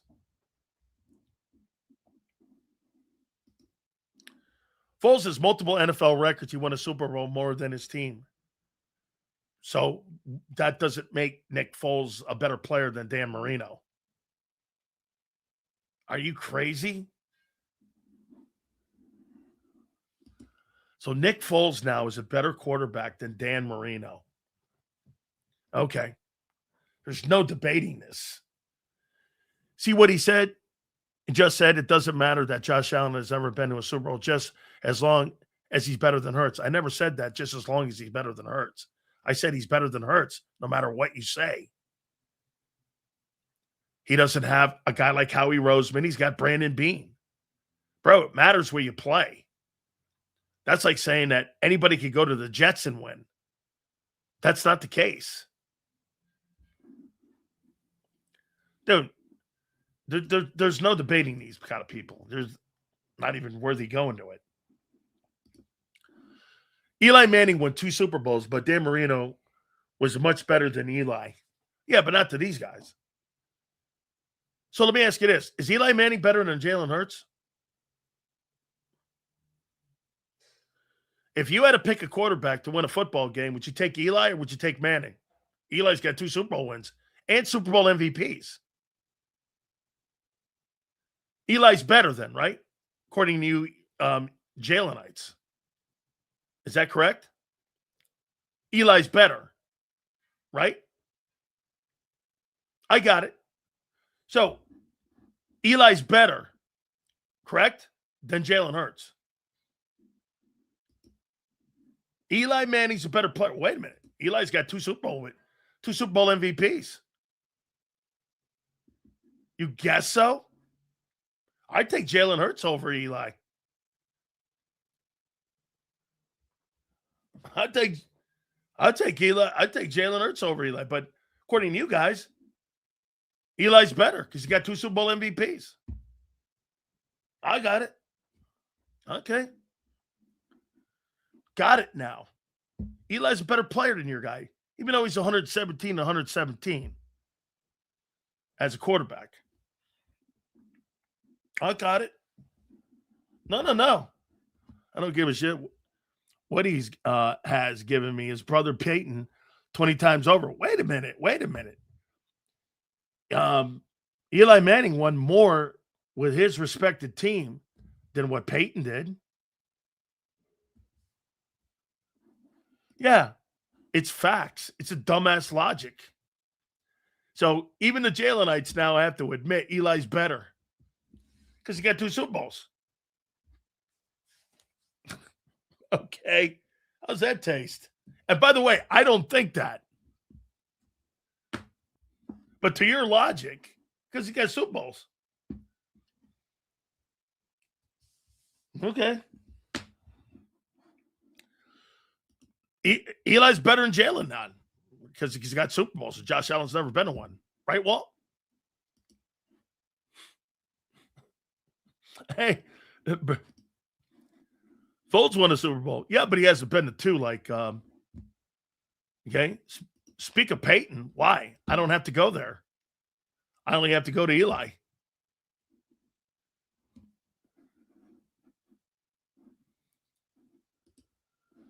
Super Bowl MVP means everything to the Jalenite. Well, then that means that Eli's better in their eyes. He got 2 Super Bowl rings.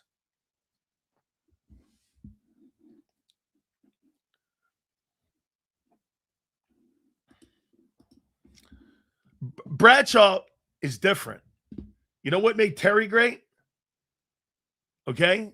What made Terry great was he called his own plays. Terry Bradshaw never had an offensive coordinator. Terry Bradshaw was his own offensive coordinator. Do you understand that? Terry Bradshaw called his own offensive plays. When they had meetings, Bradshaw was the OC.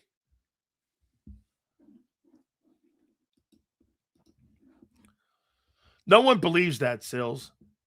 We will see how Kurtz's career progresses. Yeah. Dude, how many fucking names are you going to change every day to get noticed? You're just ridiculous, guy. What's up with that dude? This guy changes his handle in his pictures like he's 6 years old. It's wild. Man, dude, I'll give you an A+, LJ, for consistency. Bro, you're amazing. All good. But if I ever saw you, man, I'd call the police on you. Because I don't know. You're one of those people that post shit on my Facebook. Writes little comments in my DMs and shit that they're going to kill me and shit. I don't know. You're just a wacko. I saw Bradshaw. Bradshaw didn't play good until the rules changed. What?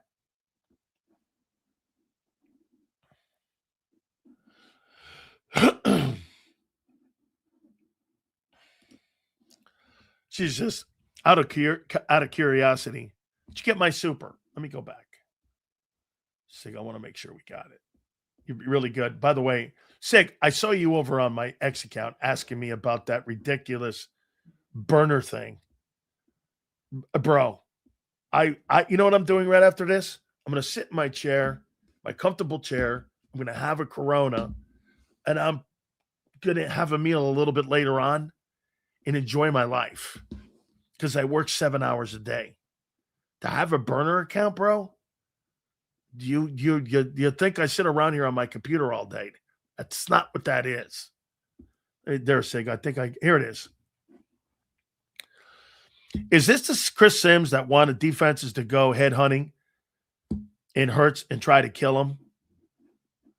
I don't remember him saying that, but I hope that's not true because that's not cool.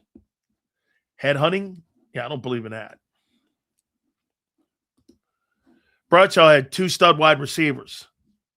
Oh, gee, really? Good football teams, good football players, great organization, and Stalwart and Swan and Franco and that offensive line and the steel curtain? Huh, interesting.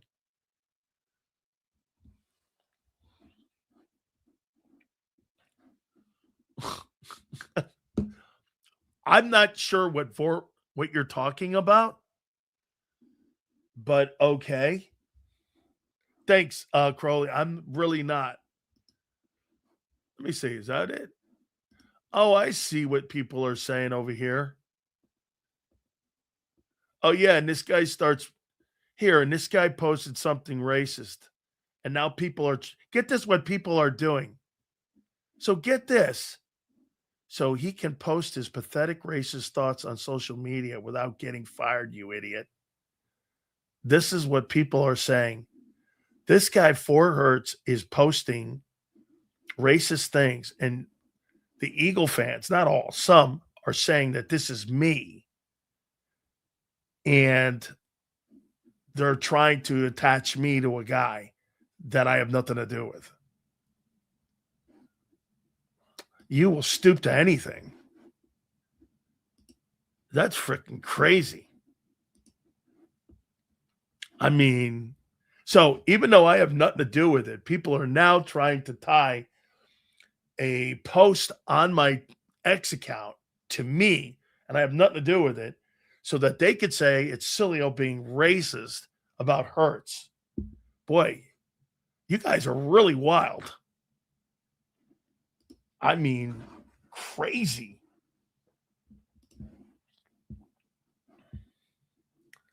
Yeah, I mean, that's crazy. This is Sileo. He's so he could post his racist thoughts. What? It's Howie. The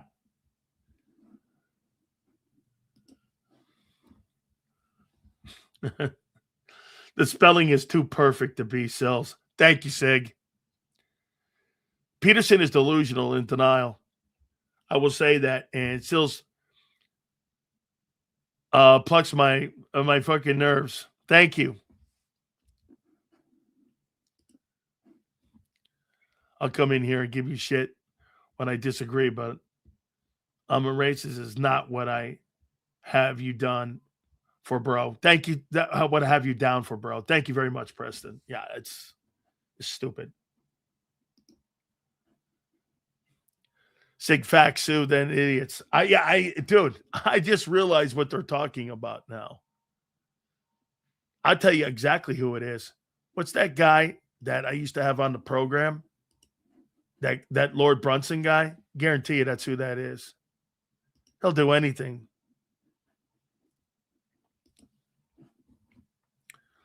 Big Sale's best at talking NFL. That's why I listen. I'm not an Eagle fan. Thank you, my friend. Let's see here.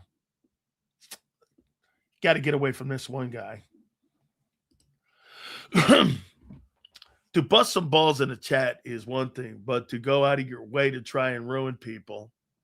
Oh my God, are you kidding me? People do that every day to me. I mean, dude, I get calls from everybody. Hey, did you write this? Is that you or that? No, it's not me. What, because I have an X account? Is Baker ranked higher than Hurts on Sims's list? Absolutely. Here are the quarterbacks that'll be ranked higher than Jalen Hurts on Sims's list. Here's the QBs. There'll be, let's see, Dak, Burrow, Allen, Love, Lawrence, Goff, Purdy, Herbert, Jackson, Mahomes, Daniel Jones, Mayfield, Darnold, Caleb Williams, Drake May, Stafford,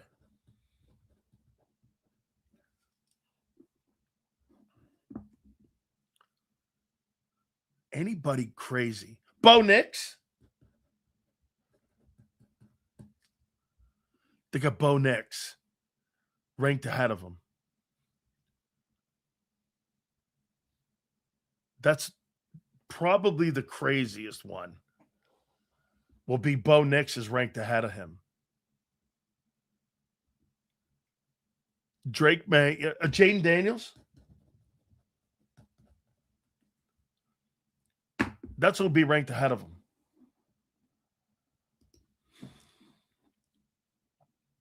Yeah. I agree with this. Hurts didn't have a good year last year. It's okay, folks. Sills, compare the two resumes, Baker versus Hurts. I think it's pretty simple to figure out who's better. Yeah, well, team-wise, Jalen's on a better football team all around. But as a skill set, Baker's a better quarterback from the pocket than Hurts is. But Jalen does things to win ball games too.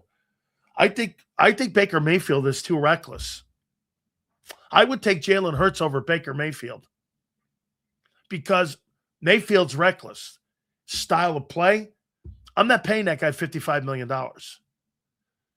He runs into a wall. He's a reckless guy, and he turns the ball over too much. And I think he's got a better skill set than Hurts as a passer. But, and by the way, Baker's got a winning record versus Jalen Hurts and the Eagles.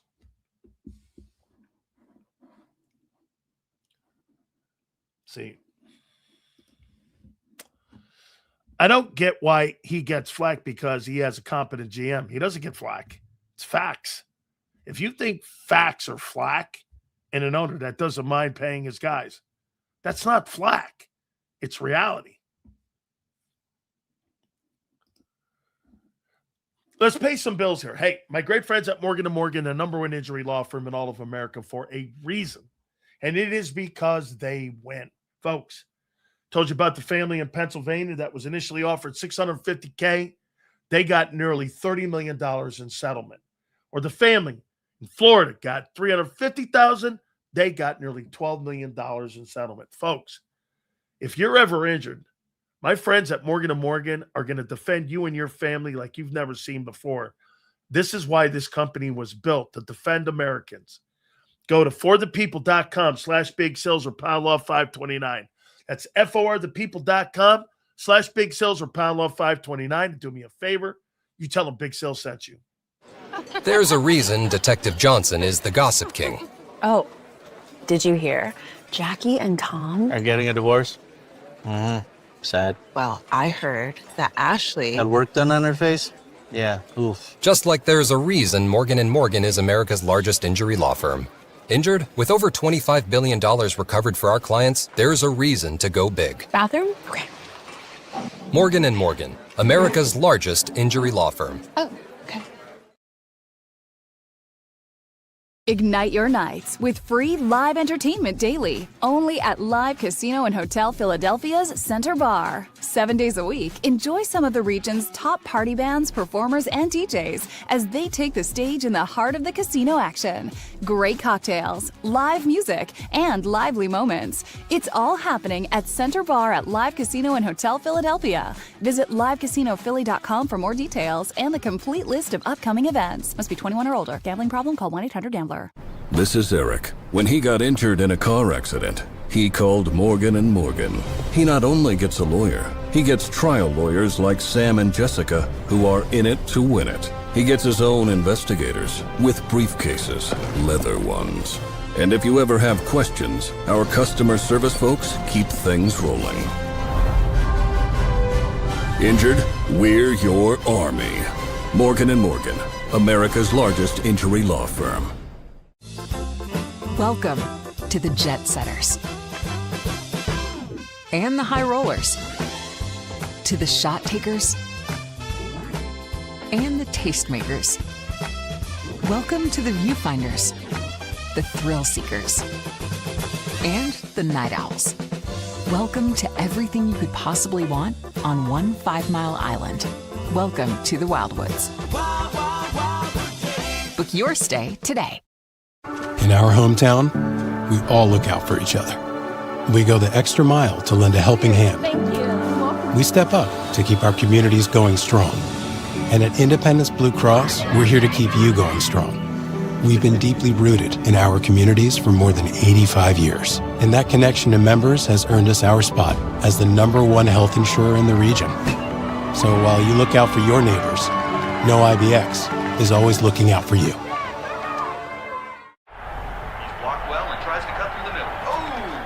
Your gut says Miami is going to win, and you should take the over. Your gut also said your NFT selfies would only go up in value. They didn't. But your head is on Sports Grid and knows the QB is in concussion protocol.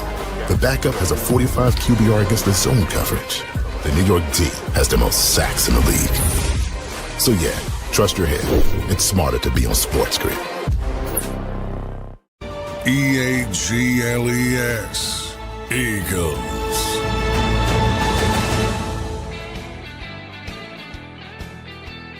So, to my boy Big Z. Z, I got a guy coming on Sunday on my TV show. Some of you guys got to check it out. He's a dear friend of mine, and he was a trailblazer.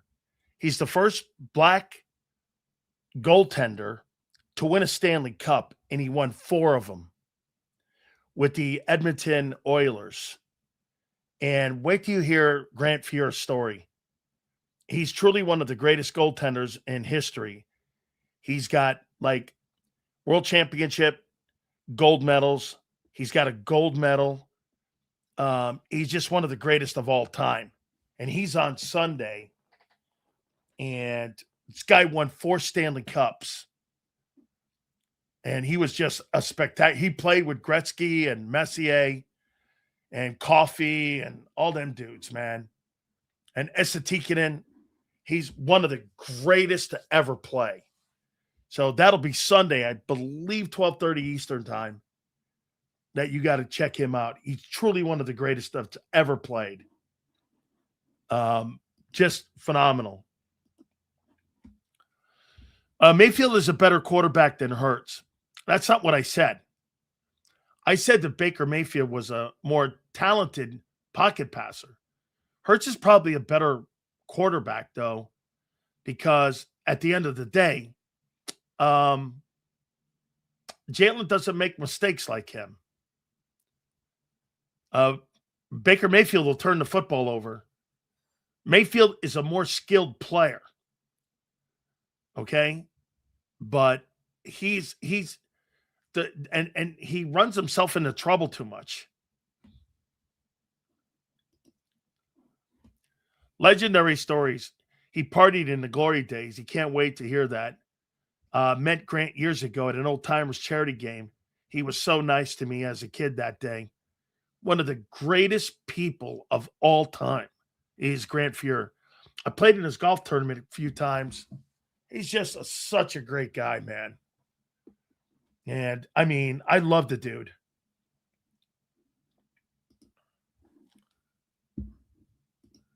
Sounds like a lesser quarterback and leader than Hurts. I just said that.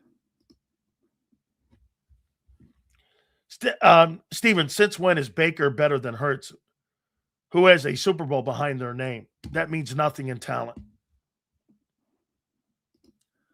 Once again, that's like saying that you think that Eli Manning is better than Jalen because he's got 2 Super Bowl wins. Do you believe that? Do you believe that? And your philosophy, Eli's better than Jalen, right? 2 Super Bowl MVPs.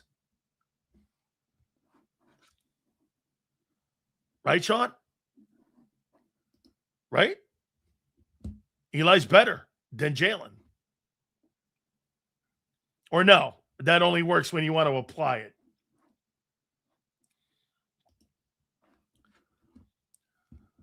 That pick Baker threw to John Campbell was awful. Cost him that game. Absolutely. So wait a minute. So according to you, Jace, Eli's better than Dan Marino. Is that right?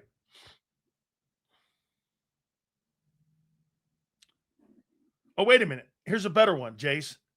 So Eli Manning is a better quarterback than Dan Marino if you put careers next to each other. Is that what you're saying? Because he's got 2 Super Bowls? He's better than him? Okay, better than Hurts. Okay.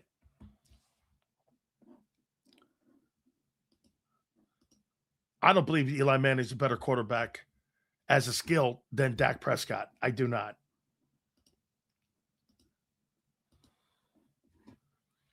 Seals, how about them Yankees last night? First time in history, 9 starters each had 2 hits. Crazy, especially with a historic team like that, right?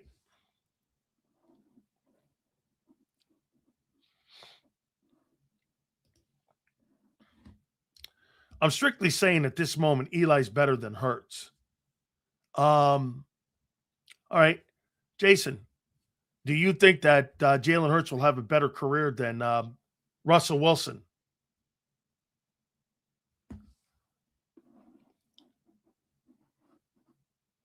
Yeah, you know what? I should probably take more of that into a factor. You guys hating on the Cowboys so much. See, I don't hate any team because I don't root for any team. And that's why I don't get my panties in a bind.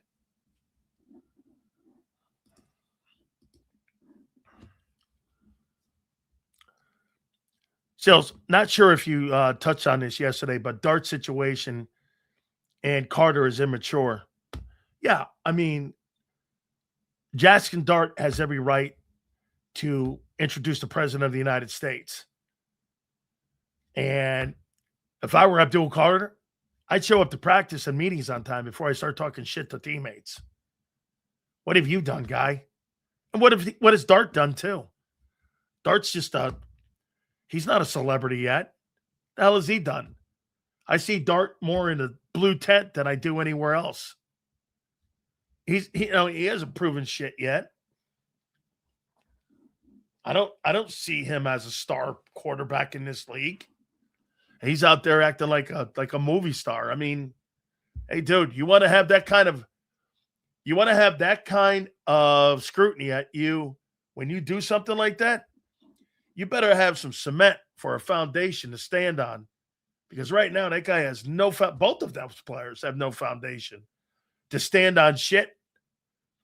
Yeah, it's one thing to be Aaron Rodgers with like 5 or 6 MVPs, the Super Bowl MVP and all that. It's another thing to be Jackson Dart and haven't done shit. Okay?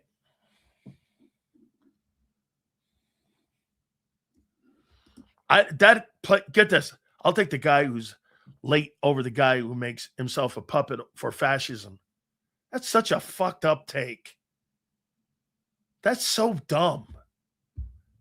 You take that much thinking into all that? I said it earlier. The President of the United States, whether it's Joe Biden, Bill Clinton, Obama, Ron DeSantis, Shapiro, anybody, ask me to introduce them at an event or to go to the White House. None of that stuff right there matters to me one bit whatsoever. That's so fucked up. Man. I mean, so stupid. Dude, when we went to the White House, I didn't give a shit who the president was. I didn't give a shit who he was. When your team's being honored like that, it's a once-in-a-lifetime thing. I mean, nobody cared. Nobody gave a shit who the president was.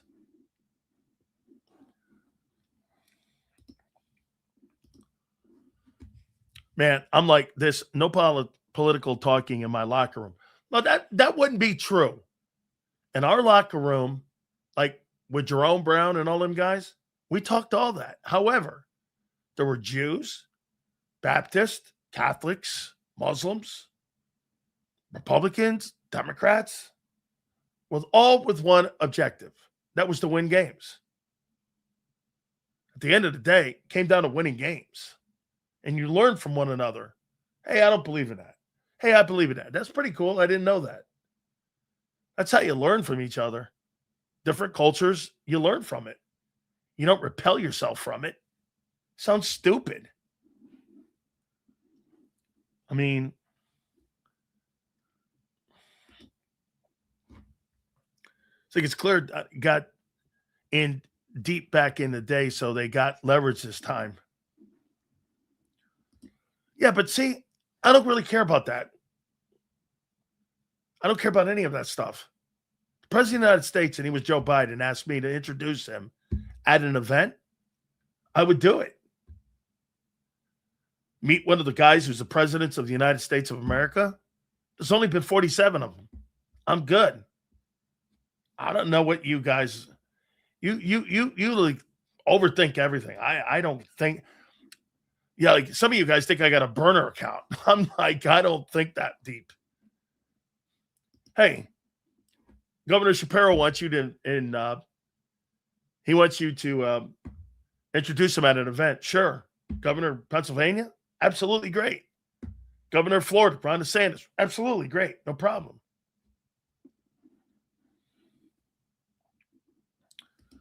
It is technically two-term. I got it. Don Jr. just married Jeffrey Epstein account. I don't follow that stuff like you guys do. I really don't. I don't follow that shit like that. You know, a couple of years ago, I used to get in an argument with a family member all the time. Okay. Yeah, Sig just sent me something here with Jalen. So Chris Sims saying he wants teams to kill Hurts and go ahead hunting. This guy, I mean, he didn't really say that. He can't. Is that bite real? That's over the line. Did he really say that? Hold on here. Sig, is that true?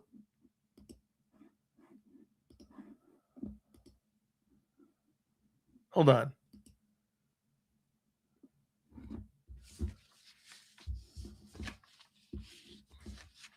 Did he say that?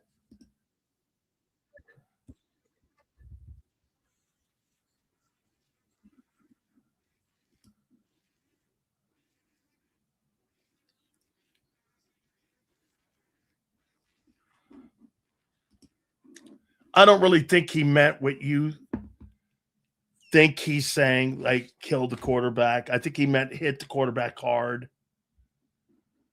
But yeah, no. Go head hunting. Yeah, you might not want that out there, Chris. Not a good look. So it was pretty cool to see the Battle Royale started when you asked, who's Mark Holmes? Oh, no. Hey, it's one of my favorite segments. It's one of my favorite segments of the week. I love it. I vote for policies, not Beyonce concert. I don't really go that deep. See, look, these guys have a right, too, to speak their mind. Like I said, Colin Kaepernick and Jackson Dart, those guys have a right to be wrong. Whoever you think is wrong, they have a right to be wrong. It's all good. I give you every opportunity to be wrong. You pick which one you think is wrong. I'm not going to tell you who I think is wrong because none of your business. Well, again, whatever. Sit around here, debate, take it in the. I call him Sylvester because of the way he spits it to the microphone. Okay. Oh, it was good. Philly 500. He's great. You know what? He thinks it's more like a team up on him. Who spits more, Coward or Sims? Yeah. Hey, listen, Colin Coward is now he knows the Jalen Hurts button, and he knows that pushes your buttons. And he says outrageous things about Hurts. I talk about his skill set. As a leader, I think the quarterback is really good. As I told you, I would take Jalen Hurts over Baker Mayfield. Now, who's a better athlete or who's a better player in the pocket? It's Mayfield by far. But all that being said, Hurts sees the game better. He does. And he's not a reckless player. Baker Mayfield's reckless. Turnovers and style of play. That's why the Buccaneers are going to have a problem paying. I told everyone today, I'm not paying him $55 million. That's not happening.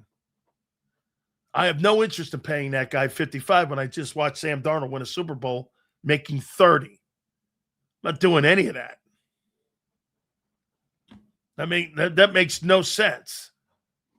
I could get a guy like Mac Jones and win the same amount of games in Tampa with Mac Jones as I can with Baker Mayfield.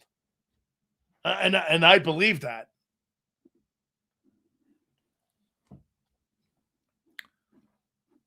Thank you, homie. Donald will get more money, and that will be – you know what, though, Jason? Don't put it past John Schneider to move off that guy. if it gets like that. They moved off of Kenneth Walker won the MVP award. He goes like this, you want more money? We're not paying you that. Dude, Mac Jones is going to become a starter soon. He's not coming to Philadelphia to be a backup. That guy can start on 90% of the NFL teams in this league. Like, he's going to win. And what they've done in San Francisco, they got a guy who they're going to get a second-round pick for. You watch. They're going to get a second round. They may get a first-round pick for that guy. They just, I mean, dude,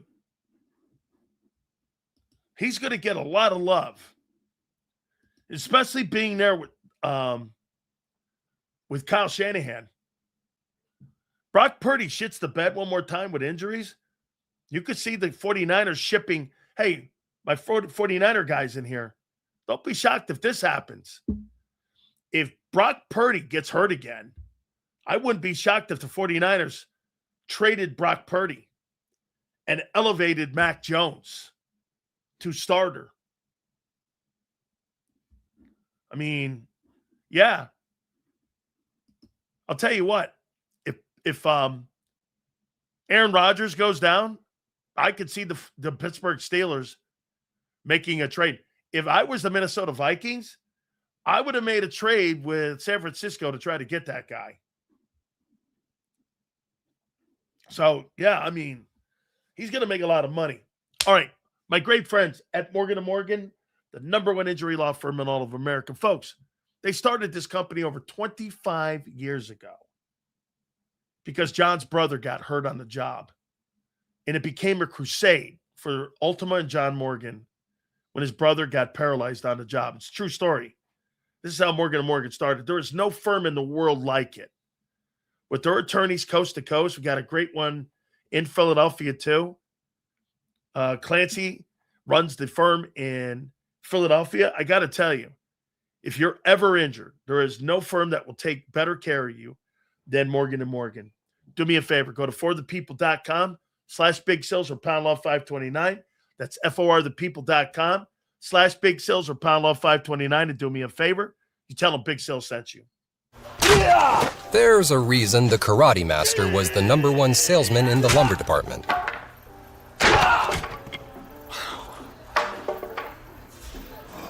Karate.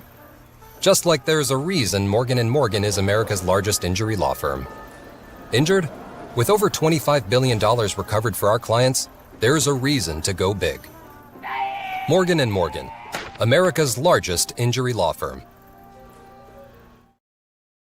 Ignite your nights with free live entertainment daily, only at Live Casino and Hotel Philadelphia's Center Bar. 7 days a week, enjoy some of the region's top party bands, performers, and DJs as they take the stage in the heart of the casino action. Great cocktails, live music, and lively moments. It's all happening at Center Bar at Live Casino and Hotel Philadelphia. Visit livecasinophilly.com for more details and the complete list of upcoming events. Must be 21 or older. Gambling problem? Call 1-800-GAMBLER. This is Eric. When he got injured in a car accident, he called Morgan & Morgan. He not only gets a lawyer, he gets trial lawyers like Sam and Jessica, who are in it to win it. He gets his own investigators with briefcases, leather ones.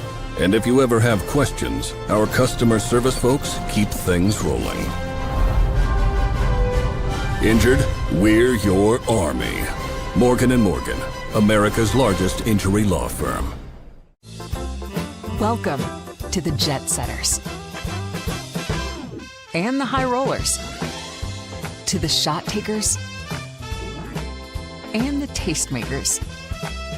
Welcome to the Viewfinders, the Thrill Seekers, and the Night Owls. Welcome to everything you could possibly want on one 5-mile island. Welcome to the Wildwoods. Book your stay today. In our hometown, we all look out for each other. We go the extra mile to lend a helping hand. Thank you. We step up to keep our communities going strong. And at Independence Blue Cross, we're here to keep you going strong. We've been deeply rooted in our communities for more than 85 years. And that connection to members has earned us our spot as the #1 health insurer in the region. So while you look out for your neighbors, know IBX is always looking out for you.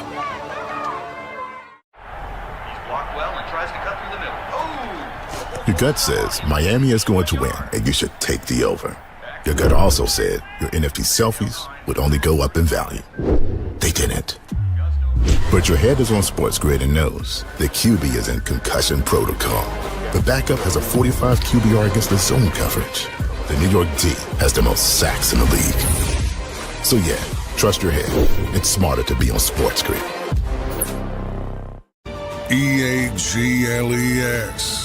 Eagles.